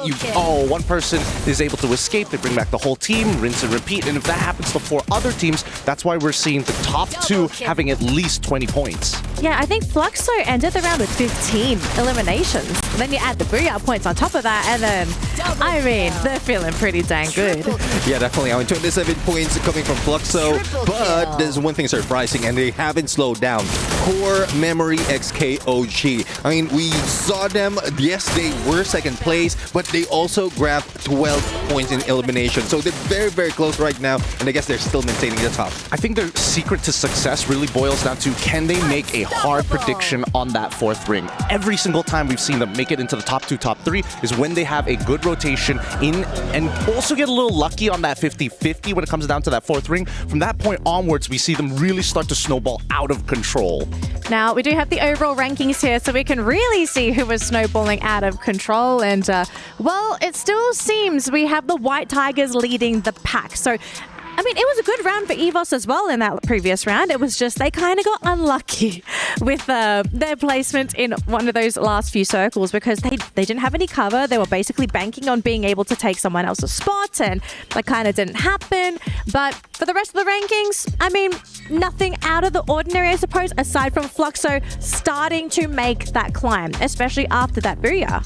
Yeah, I mean, I would say for R7, they were in a good roll right now, but the lead is coming away from them. And like 8 points in difference against a Core Memory XKOG. And then after that, RRQ as well is quite far. So I guess for the first 2 teams, they are in a safe spot right now unless Core Memory, or rather R7, will try what they did for the first round again. I think it's working out well for them, right? You know, hot drop somebody if necessary and then look to make it into top 3 afterwards. Their aggressive playstyle and high elimination counts by the end of the game is really starting to, you know, pave the way, a strong foundation coming into our last 2 maps. Now, it looks like we do have a very quick STC Club Championship update. Yunsol, what is new for the Club Championships? It's Yunsol, and we are live at Amazon Esports Arena at EWC 25. In semi-finals, Team Spirit defeated P-Vision with 2-0, and the match between Team Falcons and the Tundra Esports also ended with the same result. The match for the 3rd place also ended with a score 2-0, and the P-Vision team won the duel against Tundra team. And now, in the grand final, Team Spirit is fiercely battling Team Falcons. The hype is real, and Team Falcons fans are making Team Spirit's competition much hotter. Tonight, who will become the champion of Dota 2 at EWC 25? Let's find it out! Thank you so much for the update, Yunsol, and Team Falcons fighting strong in Dota 2, it seems. And obviously, their Free Fire team's going to want to knock it up a notch as well because those points, they're all up for grabs. It's just showing how close the club championships are really starting to amp up here. It's only week 2 of EWC, so it's pretty surprising that not any one of these teams have like really soared past each other just yet. Yeah, definitely. I mean, when we saw the Club Championship, the scores that they have, there's still a lot of ties in there, and there's a lot of potential to really overtake and grab that number 1. All right, ladies and gentlemen, thank you so much for sharing your knowledge of the teams with us. It looks like we are ready to jump into our next matchup. But before that, though, we're going to head on over to our 2 favorite men, Husky and AJ. Take it away. You're back at the Nextterra Esports Arena with your boys Mustachio and Husky. Game 4 is done. 2 more matches to go. And my, oh my, Husky, I think the fans are getting heated up. The fans definitely are. Of course, for those who don't know where we are right in deep in the Falcons' nest. So of course, we have to address the current reigning world champions. Team Falcons, where you at? Hang on. Hang on with the Falcons. Okay. It looks like the Falcons are a tad bit low on energy. Maybe it's because it's Indonesia at the top. Indonesia, make some noise! Yes. Yeah, they've got some life in them. Yeah, finally, the Indonesians are stepping it up. And we're seeing the Indonesian teams do that. RRQ, Evos, absolutely. Vitality need to step up a little bit, but I know the Vitality fans are up there cheering every step of the way. Yeah, but you know who's the noisiest ones of them all? It's always the Brazilians. Brazil, can we hear you? Make some noise! All right, we got Carol. We'll take that. Yeah, we got Carol. Carol represents the entirety of Brazil. We got Raja on the panel as well. I mean, at the end of the day, at the EWC 25, nothing is granted, everything is earned. Well, 2 more matches. Fluxo just took the previous one. Let's see exactly who grabs it for the top spot here at Point Rush. Casters, on to you. As we're slowly edging the end of our Point Rush stage, the fire just gotten bigger and bigger. We had an incredible run by Fluxo back in Alpine. Now coming into Nexterra, this is a map where we usually see the Thai teams take the Booyah title. However, for me, I still yet to see the emergence of Vitality and RRQ to come on top among all of these teams that is in the Point Rush stage. I mean, personally for me, Vitality took a while to really heat up even in this week. So I wouldn't be surprised if toward the end of the day is the moment where they really wake up, because there have been some very devastating moments that they were able to dish out toward the end of the day here. But anyways, Point Rush stage here, where between Evos, Esports, as well as Movistar are 7 here, 63-54 in terms of pointers, and eliminations are so very close. But the ones on top, honestly to me, Evos, Divine, and Core Memory are some of the teams I'm looking out for right now. Only 1 point shy of each other. Evos, Divine, as well as Core Memory has been really scary. Core Memory not the flashiest compared to Evos Divine, but they sure know how to wrap up a game. Alright, from Grave Labs up until between Twin Bridge and also Mortar Ruins, that was the flight path for Nexterra. Looking on the overall map, nothing much can be said here, as most of the teams are far apart. Except for Lost and Evos, they are sharing Zipway, and it looks like the sharing moment is going to be over soon, as shots fired by Evos Divine towards Team Lost. There is one lone member from Team Falcons nearby, but that is just one single spy that is trying to get maybe some cheeky kills in this couple. So Evos running into cover, Lost is still outside, Rasha deep inside Zipway. And it looks like Falcon has made their way as well. So 3 teams right now in Zipway. 4 upcoming, as Dragon is making their way to the same area. Cold Shield outside, almost be taken down, and Dragon's falling back after finding out, hey, there's shots inside here. Not a safe place to be. So smart decision by Dragons. They could fall back, or they could just stay to try to go for a third party. And yep, it looks like they are slowly falling back, spotting Vitality in the process. Simos takes down Azrael, and that might be the first elimination. Nope, it looks like Azrael managed to find cover, but Remind is on the floor. It's Vitality that takes down a member from Team Dragons, and that is the early game of Nexterra.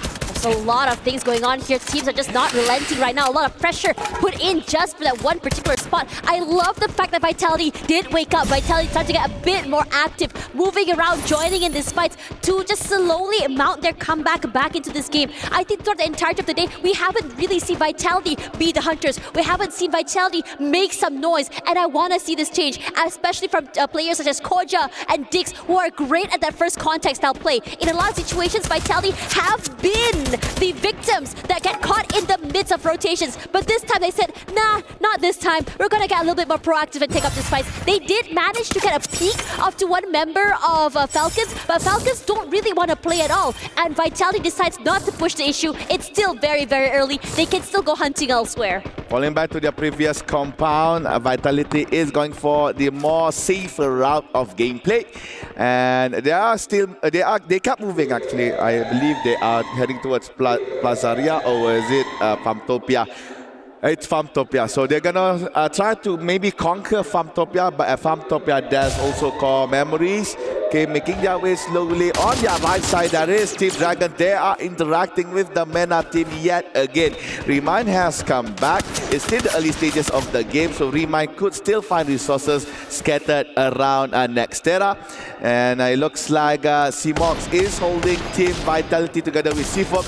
Vitality is choosing to use the mini jump pad to fly over towards a longer range distance between them, and also Dragon, but sadly Timox and also his team member Remind managed to caught them off guard.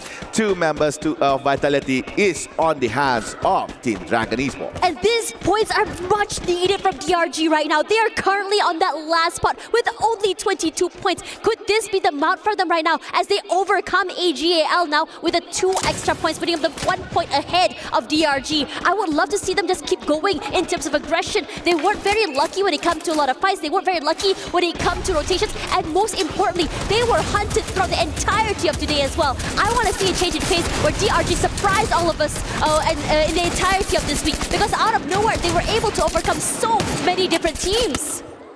Rainbow 7 playing the high elevated gameplay against Team Evos. The only counter is easy. Be under them. That's all.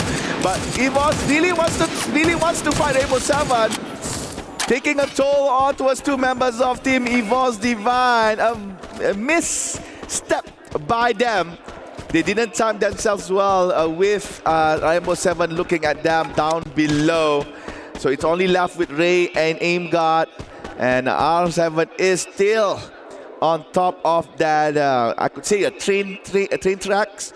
More like a highway for trains, I guess. So they're going to stay up there. Ray is pushing forward. AimGuard will stay in Rastown. Maybe just be like a counter for Team R7, just in case if R7 move. So AimGuard facing 1v1. A little bit hard here with the time turner, and there you go, 1 punch. AimGuard takes 1, but sadly the pickup has come just in time.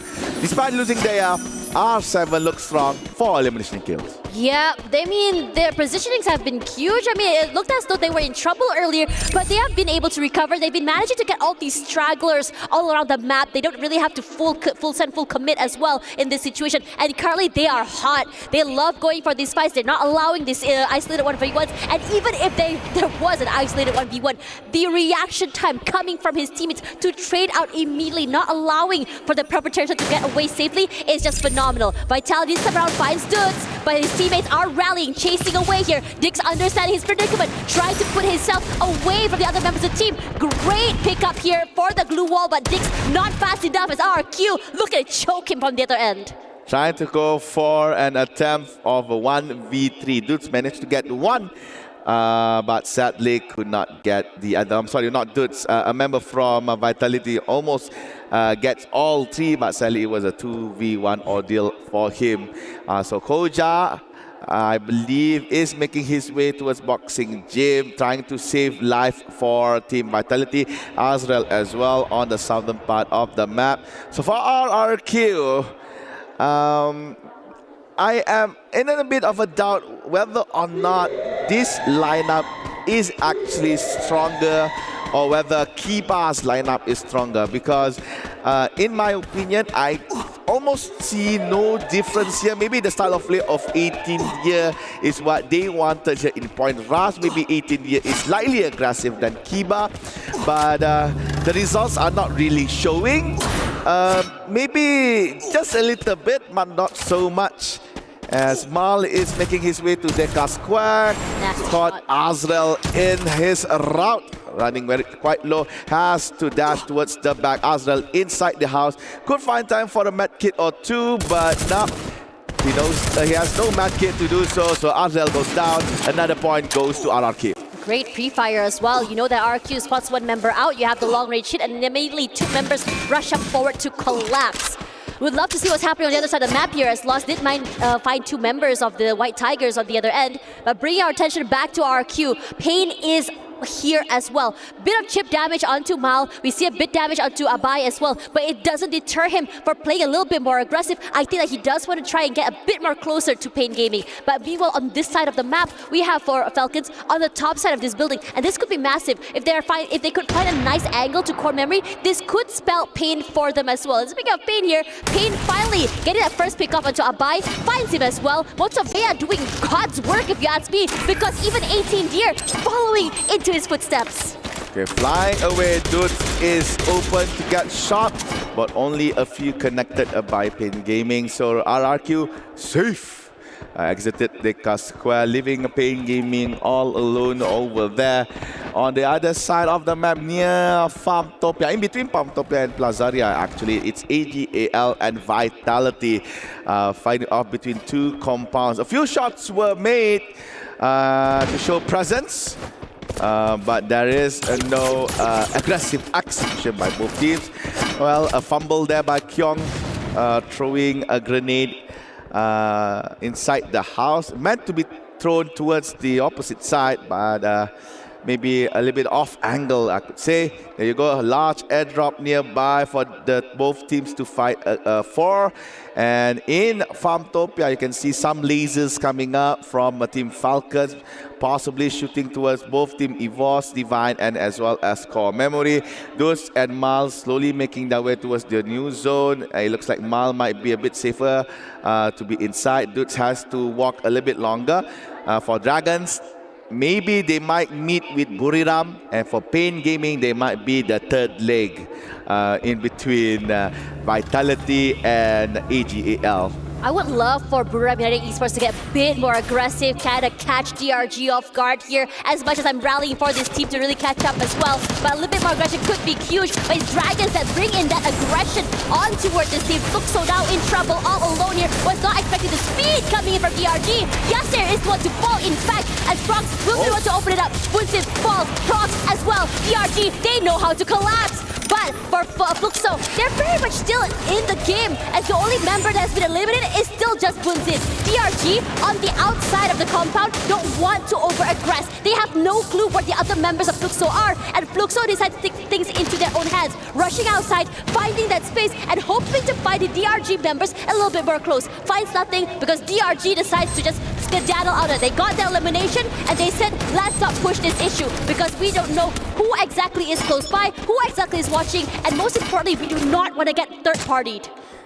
Finding an area where you could get back your teammates up automatically, it's not something Dragon wants to be in. So it's smart enough for Dragons to fall back, avoid conflict for the current time being, because that fight was not in favor of them in the end, as members of Fluxo managed to come back alive from being knocked. So smart move from Dragons, and what I can say from the MENA team is that still they should play safe. We still have yet to see the first team to be eliminated here. It's almost going for the fourth zone here. And for Team Lost, they finally come into camera right here, right beside Team Fluxo. Team Dragons came back as well. Maybe try to get a third-party kill here and there between Lost and also Fluxo. So keeping fairly quiet right now, understanding Loss is close, DRG as well, which they did encounter for the time being. But over on this side here, R7 now in trouble as Pain completely collapsed onto them as well. The same could be said about Core Memory. They are now in trouble. Bodies hitting the floor from Evos, from Pain as well. Everyone is a free-for-all. It's a bloodbath over on this area of the map. Suddenly, it's silence. The players all separated by just blue walls, but the only casualty out of all that is Evos Divine, and this should slow them down. Core Memory should be very happy about this, because this could be their chance to kind of increase their lead, as Fluxo now in trouble. Lost looking to aggress, finds that one pickup, Box answers back. Proc 7 eliminated already. Fluxo only works with 2 members left. That time turner making it hard for them to aggress forward here, but DRG is joining in. Bob's on the outer end here, still able to watch from the outer side, but Lost a jump shot forward because again, one elimination to themselves. Remind now knocked out. The same could be said about General. It is a bloodbath left, right, and center with Lost with only 1 member serving. Haone, last man standing. He has been the phenomenal game changer for this team, and he must survive. The triple threat match between Fluxo, Lost, and Dragon. What an amazing match, and they still are at it. Dragon chasing down the last member from Team Fluxo, trying his best, and C4 saving his teammate. Sorry, not Fluxo, but Lost. Eliminating Lost on that play. Fluxo is still alive, by the way. AG.AL and BRU interacting with each other. They lost Joanna for Buriram. AG.AL now only gets Saifar to be knocked here, but Saifar can still get up on his feet. Same goes to Get High as Moshi provides space, while Sana all alone, trying his best man, and again highlight Mochi is on the ground, and Wasara was shot in the back. There you go, Buridam has got AG.AL won the fight, and at the same time, Pain Gaming 9th place as well, taken down by another team. Falcons and team RRQ is at it near Farmtopia. Oh man, RRQ putting a lot of pressure onto Falcons. It's hard for them because they're out there in the open. The zone also pushing for them as well. But RRQ says, you know what, screw it. Let's just rush up toward them. Let's make it a hunt. Finding the Hawks as well, the Falcons, excuse me, making sure that they don't get too aggressive because AG.AL is also close. They take a big chunk of damage here, and RRQ, they're marking both teams. Aggressive forward here, and AG.AL want to change the trajectory out of this Saipa Peaks, but he falls. Ball was very much ready for him as well, with Bobs also on the other end of that map, wanting to see whether he can steal away an elimination, and he does. Kiroro goes over to the Fluxo players, but RRQ not done quite yet. Pressuring now, this time around, R7, anything that moves, anything that walks, they are in trouble because RRQ fights everyone. Joker is bleeding to death. Hugs will be found by eliminate Sifu, but Joker, he rallies. The 18-year falls. DRG cannot hold on. A different aggression coming from this team, but not enough to keep them longer into this game as AG.AL, they rush forward. Desperation is the name of the game here as RRQ defines them, eliminates them, but they're still not down and out yet. But Fluxo on the other end, third partying, stealing away eliminations and kills. Mal as well, his head blown to smithereens. What can you do against an avalanche? RRQ disappeared from the map in 5th place. Daggers and the DR path in 6th. Is we are left with 4 members. Movie star R7 looks healthy, looks strong. In contrast to the other members, AG.AL left with 1. Fluxo still with you and Bobs. Meanwhile, Memory only ZS1. Q and Bobs did tremendous work for Fluxo, taking a lot of third-party kills, third-party knocks as team and players are fighting against each other. So R7 now rerouting their rotation in consequence towards the zone. Gyo is trying to climb up. They spotted Dio all alone, but Joker gets that kill. Who will get Dio? It's R7. So AG.AL 4th place. Movie star R7. Fluxo memories at it. R7 with Fluxo. And Fluxo, bye-bye Fluxo. It is Movie Star. That is the Movie Star. And now Core Memory. ZS1. They are hunting. They smell him. They found him. And they are attacking. And they got him. All 4v1. I don't need weapon. I just need my baseball bat. And with that said, Rainbow 7. Nice booyah. Good gameplay by the Latin American team. R7, they were picked up fairly early as well, but good recovery coming for this team. Phenomenal work if you ask me. It was very, very messy toward the middle part of that fight because everyone was trying to find a piece of space to work with. Core Memory couldn't hold on. DRG couldn't hold on as much as I would love for them to rally back. But I have to say DRG looking a little bit more active. But the winner, the booyah out of everything, falling onto Movistar R7. They have been phenomenal today if you ask me. Quite, I would say, active. Quite, in terms of playbook, they have so many different pages. They went from the Hunters into a team that's deciding, okay, maybe it's time for us to just press the brakes for the time being, hold on instead of going aggressive and only showing their backs toward the end side of that game. Fluxo as well, riding high on the momentum for the last game, and it's looking great for many, many of these teams. Kudos to Fluxo as well. With just 2 members, they managed to rake in points after points after points, trying to get that Brazilian spirit of Free Fire alive. But sadly, Rainbow 7, they look so strong. The positioning, their rotation, their aim. You could see how Joker takes down Dio on top of that rooftop as Dio was trying to climb up. And very good R7. A surprise team coming in on EWC 2025. They performed quite well on the knockout stage, and they are performing tremendously well, better than they had previously done here on the Point Rush stage. Yet again, this is Booyah for Nexterra, belong to Movie Star Rainbow 7.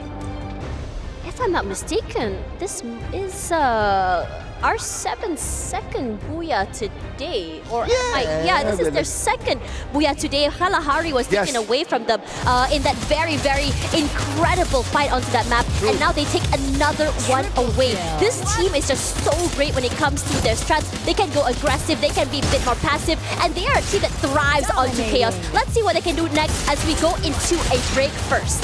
Unstoppable!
Não trava, por favor.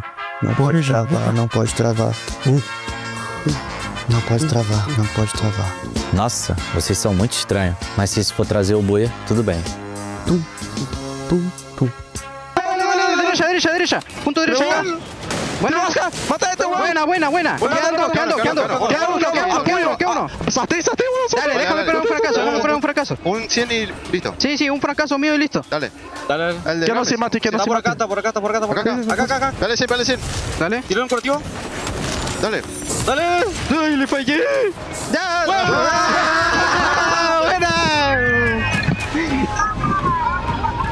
Buena. R7 run down the competition in our final circle and secure a Booyah on Nextterra. But oh my goodness, these games are insane. We are not seeing the traditional meta that we see in our typical regions, right? Typical regions, the games are pretty quick, or at least we have a standard for how quickly teams get eliminated.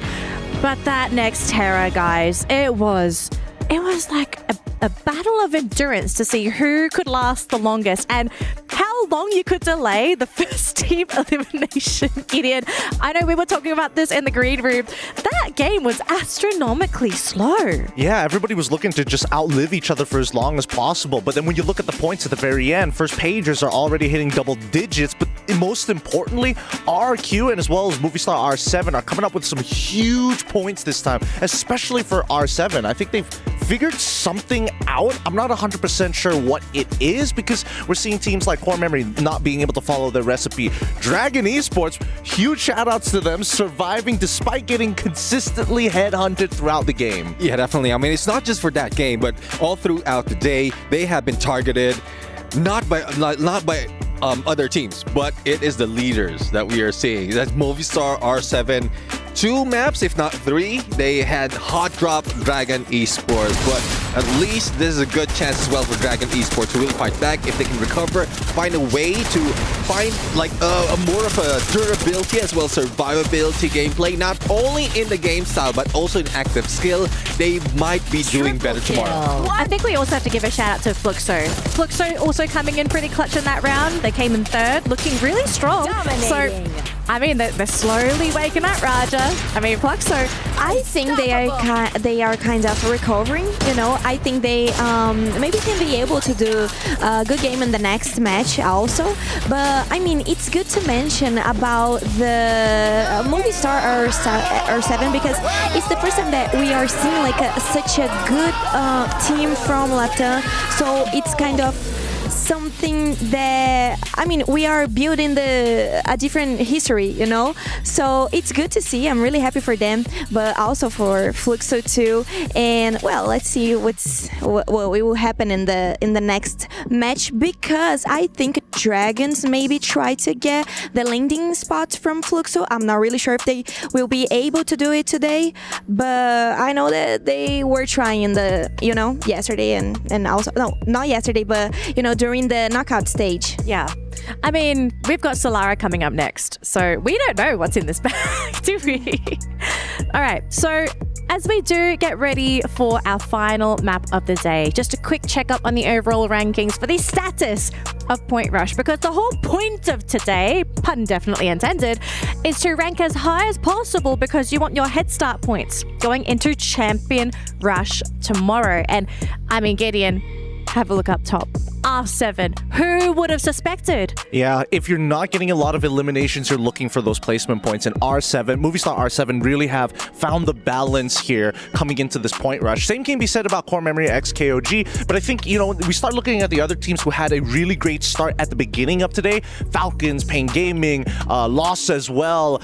And then we look at some familiar faces, obviously favorites, not doing too well. Team Vitality now pushed down to 12. Bit of a bummer, but I'm more worried for Buriram United Esports here, because again, it really feels like they have no gas in the tank left. Something is clearly not going in their way. Yeah, definitely. I mean, after doing so well a little bit too well in the first map, and then failing, and then getting second place in Kalahari, and then failing again, Nexterra, another, I would say, not so big a game for Buriram United. So I guess there's a lot of chances that could have been taken, but I guess it's a pressure as well of those more hungrier teams that we are seeing all throughout. All right, so we're going to do the SMB head-to-head on the panel today. So how this is going to work is we are going to pick our top 2 teams that could potentially end the day at the top of the leaderboard. Who are we nominating for our SMB head-to-head before we go into Solara? I'm gonna say Core Memory X KOG. I like the stability that they're coming in, right? They're always making it within top 5, top 4, and I think obviously Nexterra might just be a little bit of an exception this time round. But coming into Solara, I feel like this is the break point for a majority of these teams. If they can get a high elimination game, the placement points might be a little difficult this time around, but knowing how Core Memory plays, this might actually be suitable for them, knowing that everybody else is a little more desperate for the points. So who's going to be the partner for Core Memory? It's tough though, because when I'm looking at Solara, the result that we have, I'm seeing Falcons, Lost, Vitality, and Pain. And now... That's not a head-to-head. That's like no. a limb-to-limb. But the thing is, I'm looking at the current standings, and none of them are at the top. So I guess I have to, join the bandwagon. Join the bandwagon. I'm going to go for Movistar R7. What? What? Dare you? How dare you bait me like that? You guys don't even see the shock on my face. My goodness, Raja, do you agree with the head-to-head? Yeah, you just steal my opinion. So yeah, You're basically, panelists. There's no Movistar stealing. R7. There's sharing. There's no stealing. Yeah. 1v2 though. Sorry, bro. We win. Just cheat it, man. Come on, man. SEA supremacy, man. Unless you clutch this. Look, anything can happen, right? It's Solara. So even though we've named 2 teams that have been performing fantastically today, we could be surprised by a completely new Booyah. So knowing what we do know about Solara, okay, are we going to continue with this tremendously slow pace that has been plaguing all of our matches today in Free Fire? Because looking at the map, Neptune, I'm looking at you because I think you might share an opinion with me. Is it possible to even have a slow play style when there are slide rails? Yes, definitely. I mean, slow playstyle means that you don't have to go for an engagement. Doesn't mean that you have to move slow, otherwise you will be hit so many times, similar to what we've seen other teams has been. But yeah, you can always move away from engagement because of a slide rail, so it makes it quicker for you to pull away, to exit any possible engagement. But what if they end up being traps, Gideon? What if people are waiting on the other end of the slide rails? That's what I am saying. I think that Solara is one of those maps that teams really have to be pretty precautious about everything that's going on. You really have to keep your eyes on the feed to make sure that these eliminations that are coming through is also aligning with the information that you have about the initial drop spots. I think that's the biggest problem right now, because every single team who looked to early contest, these areas are very, very large. It is not a quick fight. It's never a quick fight. Drop spots. Neptune, I know you have a cheat sheet on this. I want to hear from you. What has been the most highly contested drop spot in Solara, and who currently drops there? Well, I would say in Solara, one thing that the teams have been taking so much is windmill. I mean, at that part, not only is it on the edge, but it also have two connecting slide rails that can go to Saddle Club as well as to Delta.AL, or you can also go in a little bit in the middle into Funfair. So it's either you drop into windmill, or if you drop somewhere near those other stations that I mentioned, you can slide into windmill, and that's where the engagement starts before the drop-off. So would it be safe to say that everyone's going to maybe avoid windmill like the plague? I sure hope that's so. where the party is. I mean, it just makes sense, right? If you know where the party is and you don't want to go to the party, you go in the opposite direction. Or you could start looking for the in-between stations, right? You're looking for like smaller objectives and then quickly go onto those and then head on over into the big POIs. All right, thank you so much to my beautiful analysts. It looks like we're ready to jump into or fly into Solara. Throwing over to our wonderful classes right now. Tash Bunny and Admaths, take it away. Thank you very much, Danielle. I'm going to be looking out to what Neptune said about windmill. Regardless of everything, this is the last stand as we go into tomorrow with the head start points. Those 10 points are going to be huge for a team is going to be able to get away with it. Right now in the lead is Movistar R7 with 83 points, 48 eliminations, a nice balance of aggression as well as placement points as well. Stable as heck, as what the panel said. But the Seikobe said about core memory. Look at that. With 36k, almost 37k total damage, you have to watch out for these teams. They like to hunt, they like to aggress, and they are definitely proactive.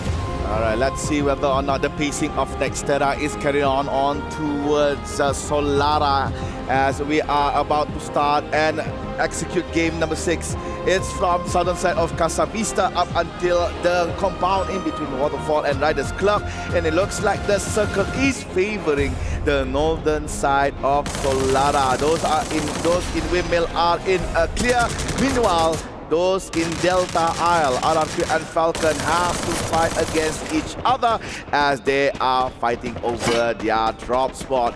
RRQ had an amazing run in Nexterra in contrast to Falcons, so maybe this time around Falcons might want to do something. On the kill field, you could see that Buriram and R7 fight off against each other. The Kings has fallen as Buriram United Esports defeated Movistar Rainbow 7.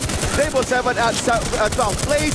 Falcons takes down members of RRQ. But it looks like Dia and Abai is trying to take revenge. Nice touchdown by R18 here, but now it's only Abai all alone for RRQ. On fire, standing tall, fight against Abai, and that is the match in Delta.AL. Next to gift card denied by the returning champions, Falcons. But aggression is still going on here as Evos now in trouble. Core Memory looking to deny them from being able to go for the hunt. Core Memory taking a double kill quickly onto Evos Divine, but Evos Divine still has one member still left alive. So for now, quick bring back onto the game. My question is whether or not they still want to push the issue and try and retake this fight. Not happening, I don't think so. But going back to the fight against RRQ and the Falcons, they had dropped into the area together with each other. That fight could have gone either way because it was just down to the wire, that last 1v1. These two teams are incredibly close, incredibly strong, and I have to say a lot of teams are starting to aggress to the last end of the day here, and for RRQ, an early night for them and a heartbreaker if you ask me, because their progress has been halted. Yeah, that was an attempt by Abai. He was close, but the shot misses by an inch. So that was a very magnificent gameplay done by Team Falcon and also by RRQ despite losing towards their opponent. on the other spectrum, you could see a very devastating loss for Rainbow 7 as Boulevard United Esports decimated them in their own drop spot. Meanwhile, we're looking right now on AG.AL. They are making way towards, where is that? Casa Vista. But at the same time, Team Fluxo has also the same idea. There you go. Airdrop brought to you by STC. It's near to Barros. I believe Barros has picked the items inside earlier. And Barros hearing footsteps from Team Fluxo, awaiting whether or not will they bypass Barros. Smart play, such discipline and patience from that AG.AL member. However, on the other side of the map is Sloth and Dragon Esports. The Dragon Esports this time wants to aggressively knock down already, and DRG has the advantage here in terms of the body. Take a bit more aggressive, passes by each other on the outer end. And I think there's a lot more hesitation for DRG because they don't want to just over-aggress and get pulled into the meat grinder. With C-Mouse in the opening part, finds quickly the head of General. Reminds somehow taken away on the outer end here by Vitality here, but the rest of DRG is still aggressive. Breaks down the glue walls, finds the final member of Vitality looking to join in the fight as well here. DRG barely able to recover, and they pay the price as Koja, the tip of the spear, opens up 2 of these kills, and Vitality completely overcomes, and DRG another early end to the game, but the same could be said of Vitality here as well, as the Falcons look to swoop down and bring hell upon them, but they are still hunkered down. They have access to the arsenal as well, could buy a bit more space and time. Quick trades from both these teams here. Kiroro knocked down already, Vitality quick to take him out of the game, and now here comes the hesitation from the other 2 members of Falcons. Falcons are falling back. They wanted to try and get a third party set in that arsenal, but sadly, Vitality was prepared to receive that third party. Peter was found behind the rock. Another point towards Vitality. Despite being in last place currently in the overall standing of the point rush stage, they are still in their own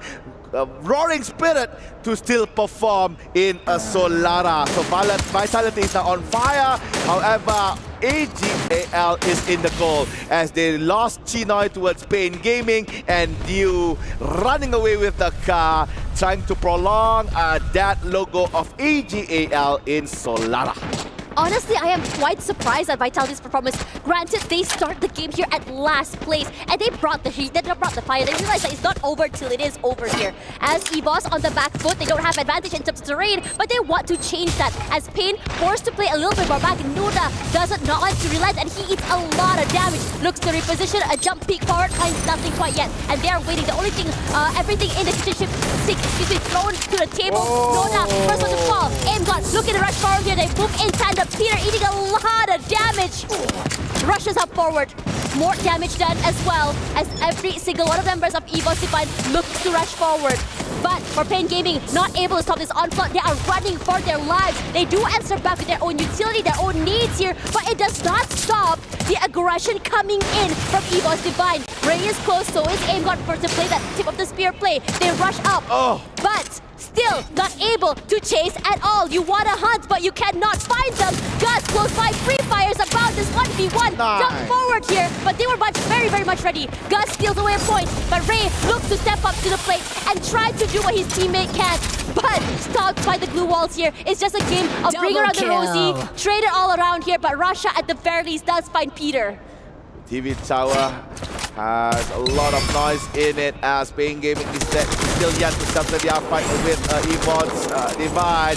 Gus goes down as well. We are now left with Noda. It looks like empty, sexy, subbed out again. Noda comes in, but sadly, Pain Gaming could not survive the clutches of the White Tiger. So Evos Divine won that fight. TV Tower is theirs. And looking at the update of the next zone, it's going towards northern side again for the second time. It's going to be Riders Club and Fun Fest, a little bit of Waterfall, and teams on the south such as AG.AL and Peter has a lot of ground to cover in order to enter the new zone. Meanwhile, Fluxo still around their side. Peter was found by Sapphire by AG.AL. Sadly, Peter could not prolong himself in Solara, giving 1 point, their first point to AG.AL. Honestly, I like where Lost has positioned themselves over onto Riders Club here, which means that if a team agresses, they can quickly bring their teammate back into the game, and most importantly, they can stop the onslaught. They're still very much inside of the zone, so they can just chill there if they want to. Can go for long-range fights as well. They don't have to just super go and chase around if they don't want to. Cormary smack dab in the middle of the circle, as well as Buram United Esports, slowly making their way into the zone. I would love to see Buram United Esports get a bit more active and aggressive. They are known to be a team that can explode onto certain maps. We saw that on day one, map 1. We saw that today onto the first map as well. They were able to just take hold on their fort against 3 different teams. So for me personally, waiting for the right moment for this team to really wake up and shock us is what I am super excited for. Lost and Buram United Esports is going to meet with each other here in Waterfall. Lost will be on the north, Buram United Esports will be in the south. So, Waterfall, not much compound can be used here, a few houses here and there. However, the distance between the compounds are quite large in comparison to the other point of interest in Solara. Joanna cooking the grenade, hitting no one actually. Meanwhile, Moshi hitting a lot of bullets from members of Lost. Nice dash by Rigby, taking down Moshi. Buram United Esports is now remain with only 3. Get High has to find time to recover. General and Rigby right in front. Rounder tries to come in closer to provide the third man backup for Team Lost. Rigby could not find anyone, but Wasana was found by General. Wasana running back. General knowing that they are nearby. They entered the house, could not get away from Lost. General sticking his bullets on towards Wasana, but it looks like Wasana took General down. Get High together with Rauna. Get High is on the ground, but Wasana with the revenge. 5 HP, but nah. Lost is the winner. Buram United Esports at 9th place. And this is heartbreaking, honestly, because Buram United Esports were the ones with the advantage. It was just one player jumping around, being a bit more slippery. It felt like Buram United Esports sort of just got a bit more overwhelmed, perhaps overheated here, as they got a bit more greedy when it comes to those points, and they were severely punished for it as well. Now, in terms of rotations, a lot of teams coming from southern side, looking at Pain, looking at Evos divide. The take will be said about Core Memory here. Whatever Core Memory right smack dab in the middle of the circle, that advantage is gone because it pulled toward Riders Club, and Lost probably kicking themselves for deciding to rotate away from their stronghold, and now it's in possession by Pain Gaming. The monster truck blocked the trajectory of the grenade thrown by AG.AL. What luck does AG.AL have right here? But despite that, they still want to move towards Team Falcons. However, Ballas lost in that fight. It looks like Chino tries to use the monster truck. However, bullets came out instead. Dew goes down as well. It's going to be a very close game between AG.AL and Falcon. Peter bring around the Rosie together with Saifa using the glue walls that is being made by AG.AL. Saifa takes Peter, but at the same time limits. Provide that long range backup, taking down Peter. However, Saifa managed to get back to his feet. So it's only limit left here for Team Falcons. A good execution done here by AG.AL. They might want to leave limit to himself. It's better off AG.AL find all the resources nearby, all the bounty that they have made in order to find enough coins, enough resources to revive back his fallen teammates. Winner for Falcon, limit is on the bad end of the stick as Motavia found him all alone. AWC, but nah, man, your head is just too big for me.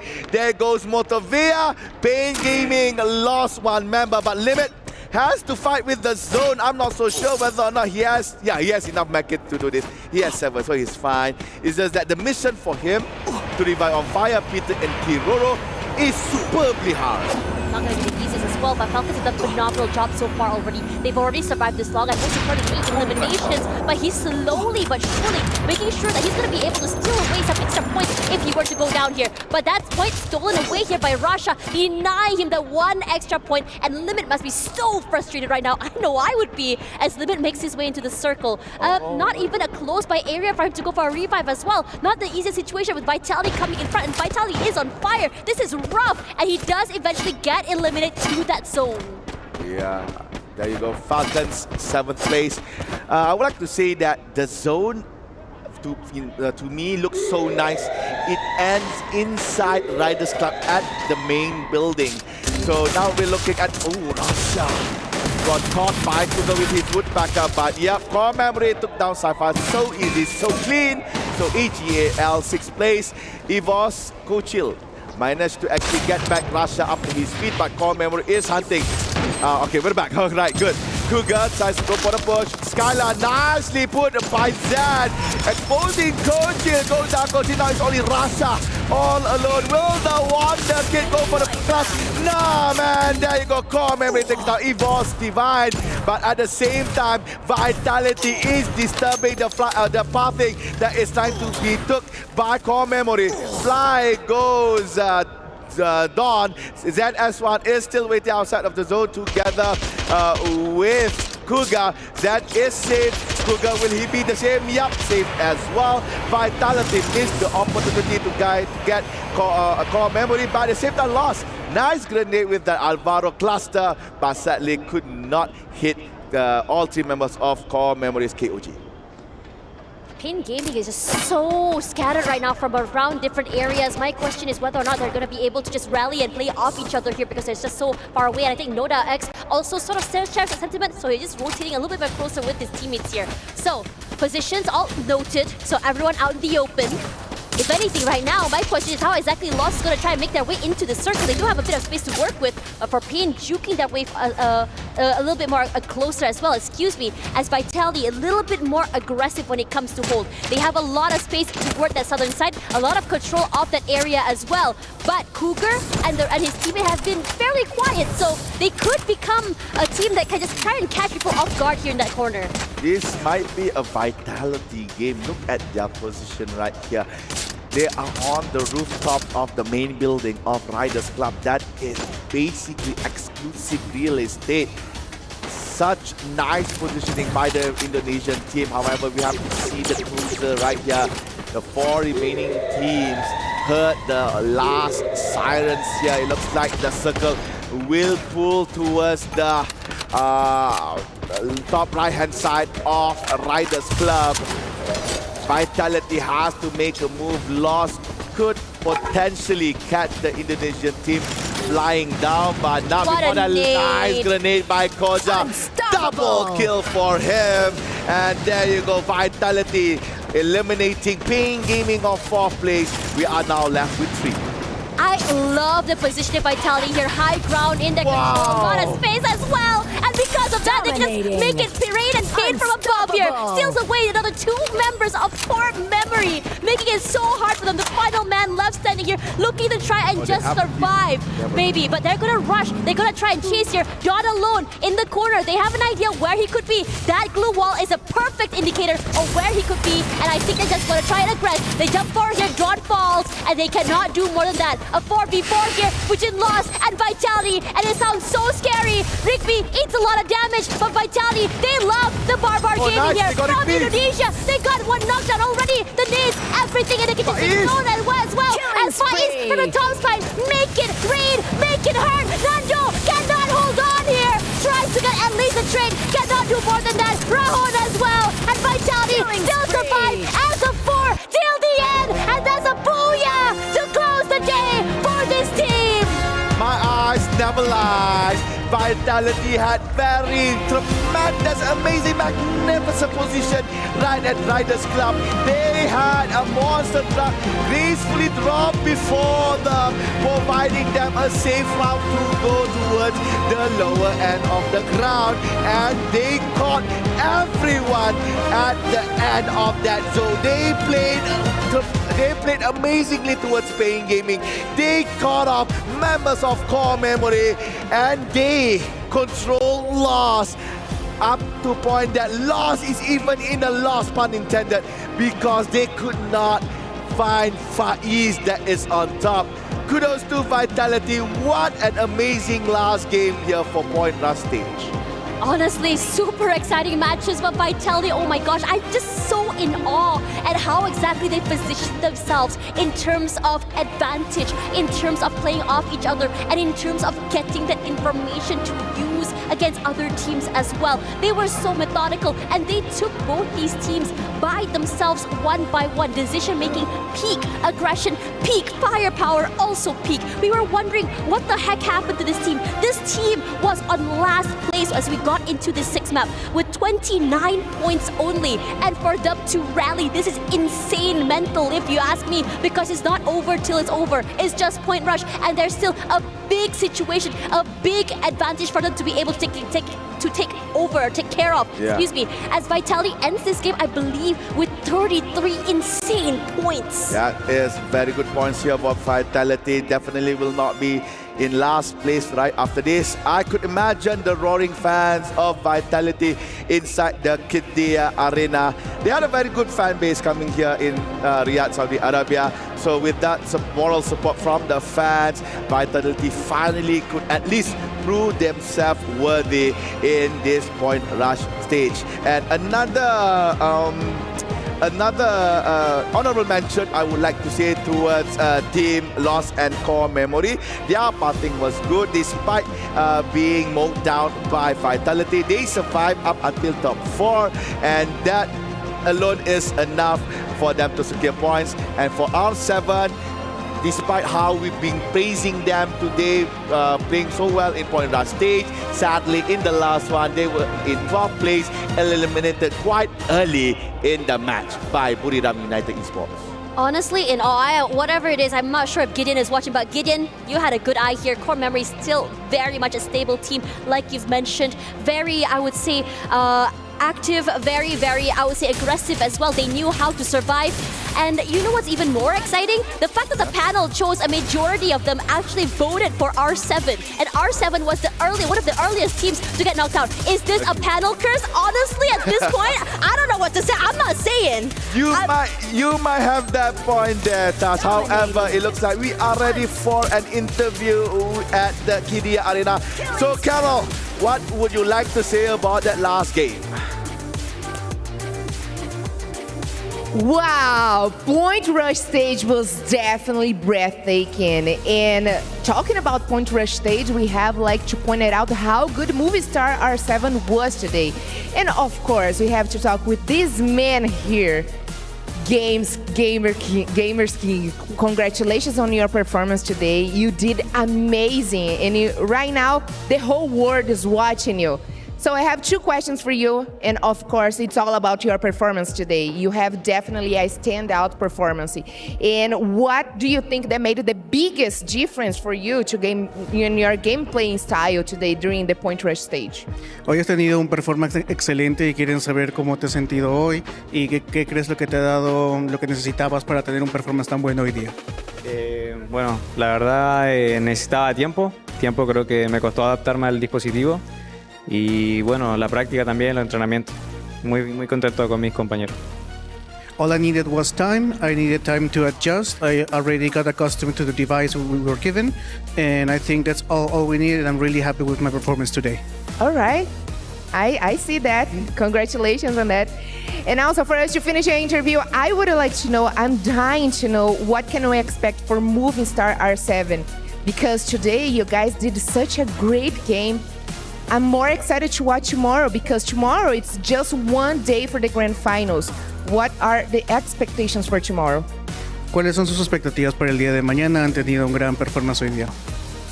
Nada, o sea, estamos súper confiados, contentos y bueno, a darlo todo mañana.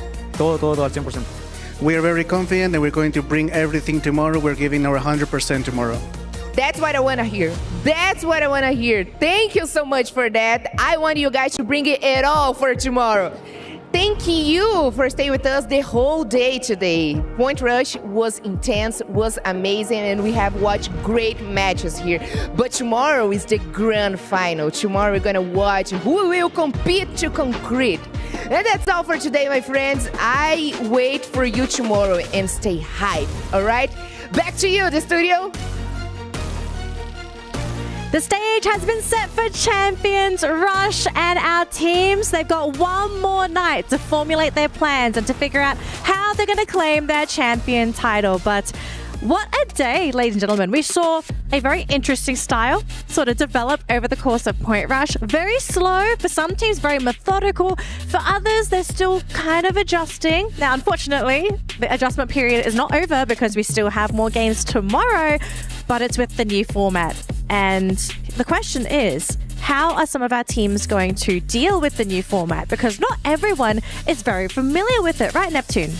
Yeah, definitely. I mean, most of the time, I guess it's Southeast Asia that has been in their preseason, Southeast Asia Spring. They've done that and studied how it would work. Thus, despite of not getting into Point Rush and Grand Finals, Onyx Olympus did get a championship. But there's also potential that because of that factor, the confusion as well as the surprise that has been introduced, other teams might also want to do the same. Like what we're seeing from Movistar R7.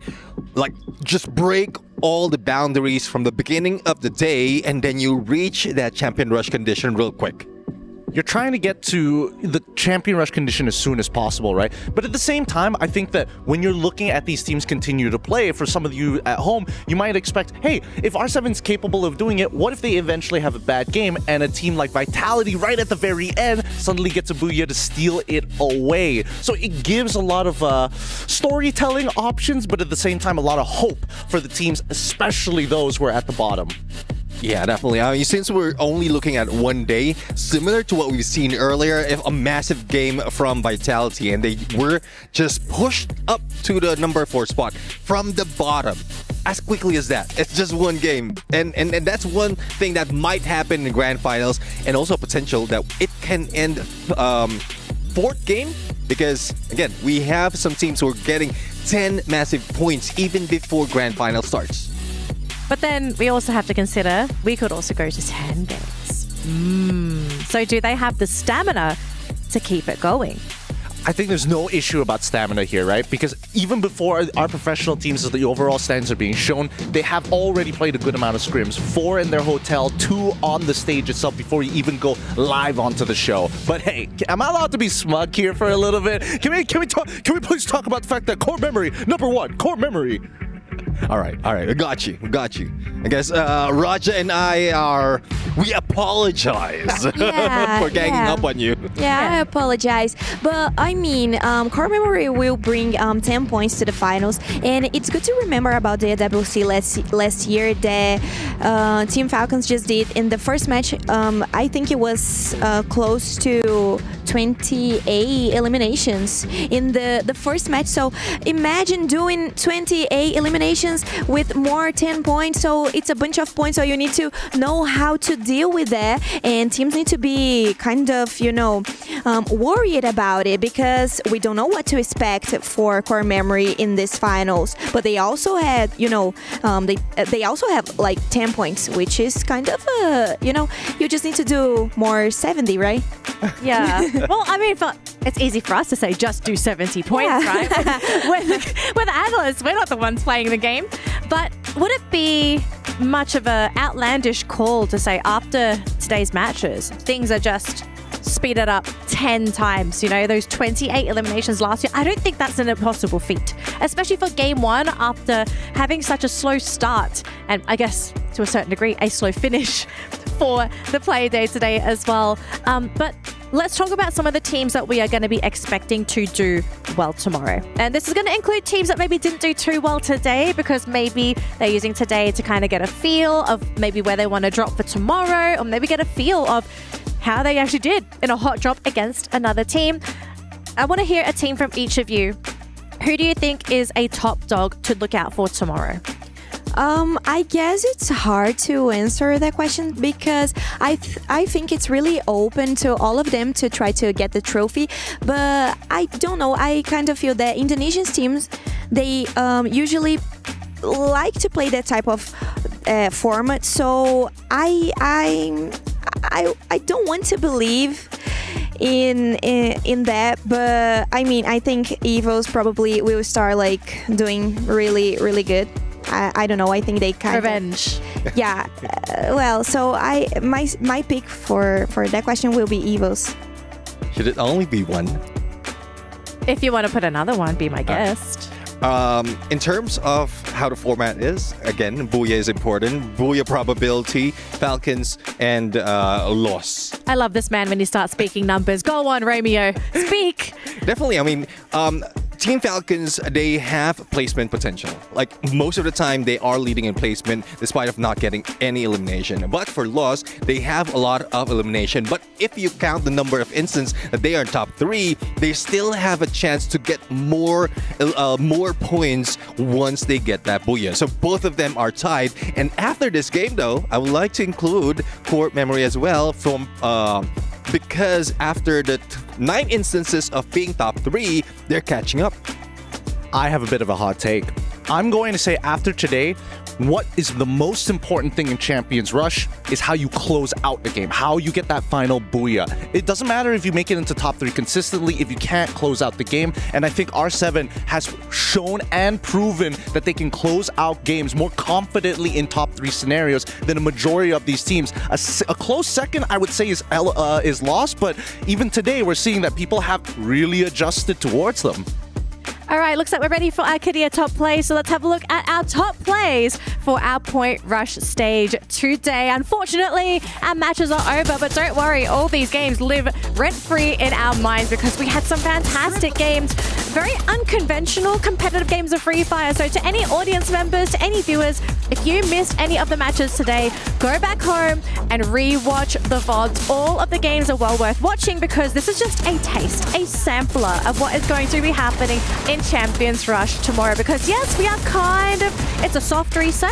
Teams are still going to be coming in with some points, but at the end of the day, points are points. And all it takes is 1 point being ahead of the competition to crown you as champion. I just want to point to the audience's attention that what you are seeing here in Kadia's top play so far, a lot of them are just little tips and tricks, tidbits from some of the best players in the world. We saw a lot of baits happening off angles from snipers while your three members are trying to pull attention to their side to get an incredible angle. Not to mention even fake outs as well. And I think this was very evident with R7 versus Evos during Nexterra, if I remember correctly, faking sounds to bait them out into the open area. Yeah, definitely. I mean, the classic 3-1 split, as well as the 2-2 fake out, the 2-2 switcheroo, as we often call it. And again, those are the tactics that we will see even more. And because of the teams, they will not be resting. Despite of it being the end, they won't be resting.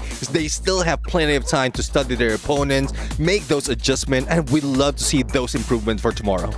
All right, folks, it looks like it is time to announce our Sony MVP of the day. Before we show it to you, though, we're going to give you a couple seconds to think. Can you guess who our MVP is? We'll reveal in 3, 2, 1. Our Sony MVP of the day is none other than Rasya from Evos. And Gideon, this man, he's not surprised. He knows his stuff. The kid does it again, man. He's not a kid, he's a man. He is qualified. There's a reason why Evos is, again, not only scouting, but also is trying to mold these players at a very young age to eventually be incorporated into the team as a main roster. Yeah, definitely. I mean, he is comfortable at this point, despite of being introduced to the international scene because of age, but he has 7 million followers. So that means that 7 million or a lot more has been watching him play, seeing how his game style, and he has been carrying the team overall. And hopefully it would be a team, more of a team effort, all balanced across the board. But well, it is what it is right now, and they have a chance to make the adjustment for tomorrow. That's one of the reasons that I believe they can do such a great job. So he's really good. We are all seeing, and I think maybe the finals can be really good for him too.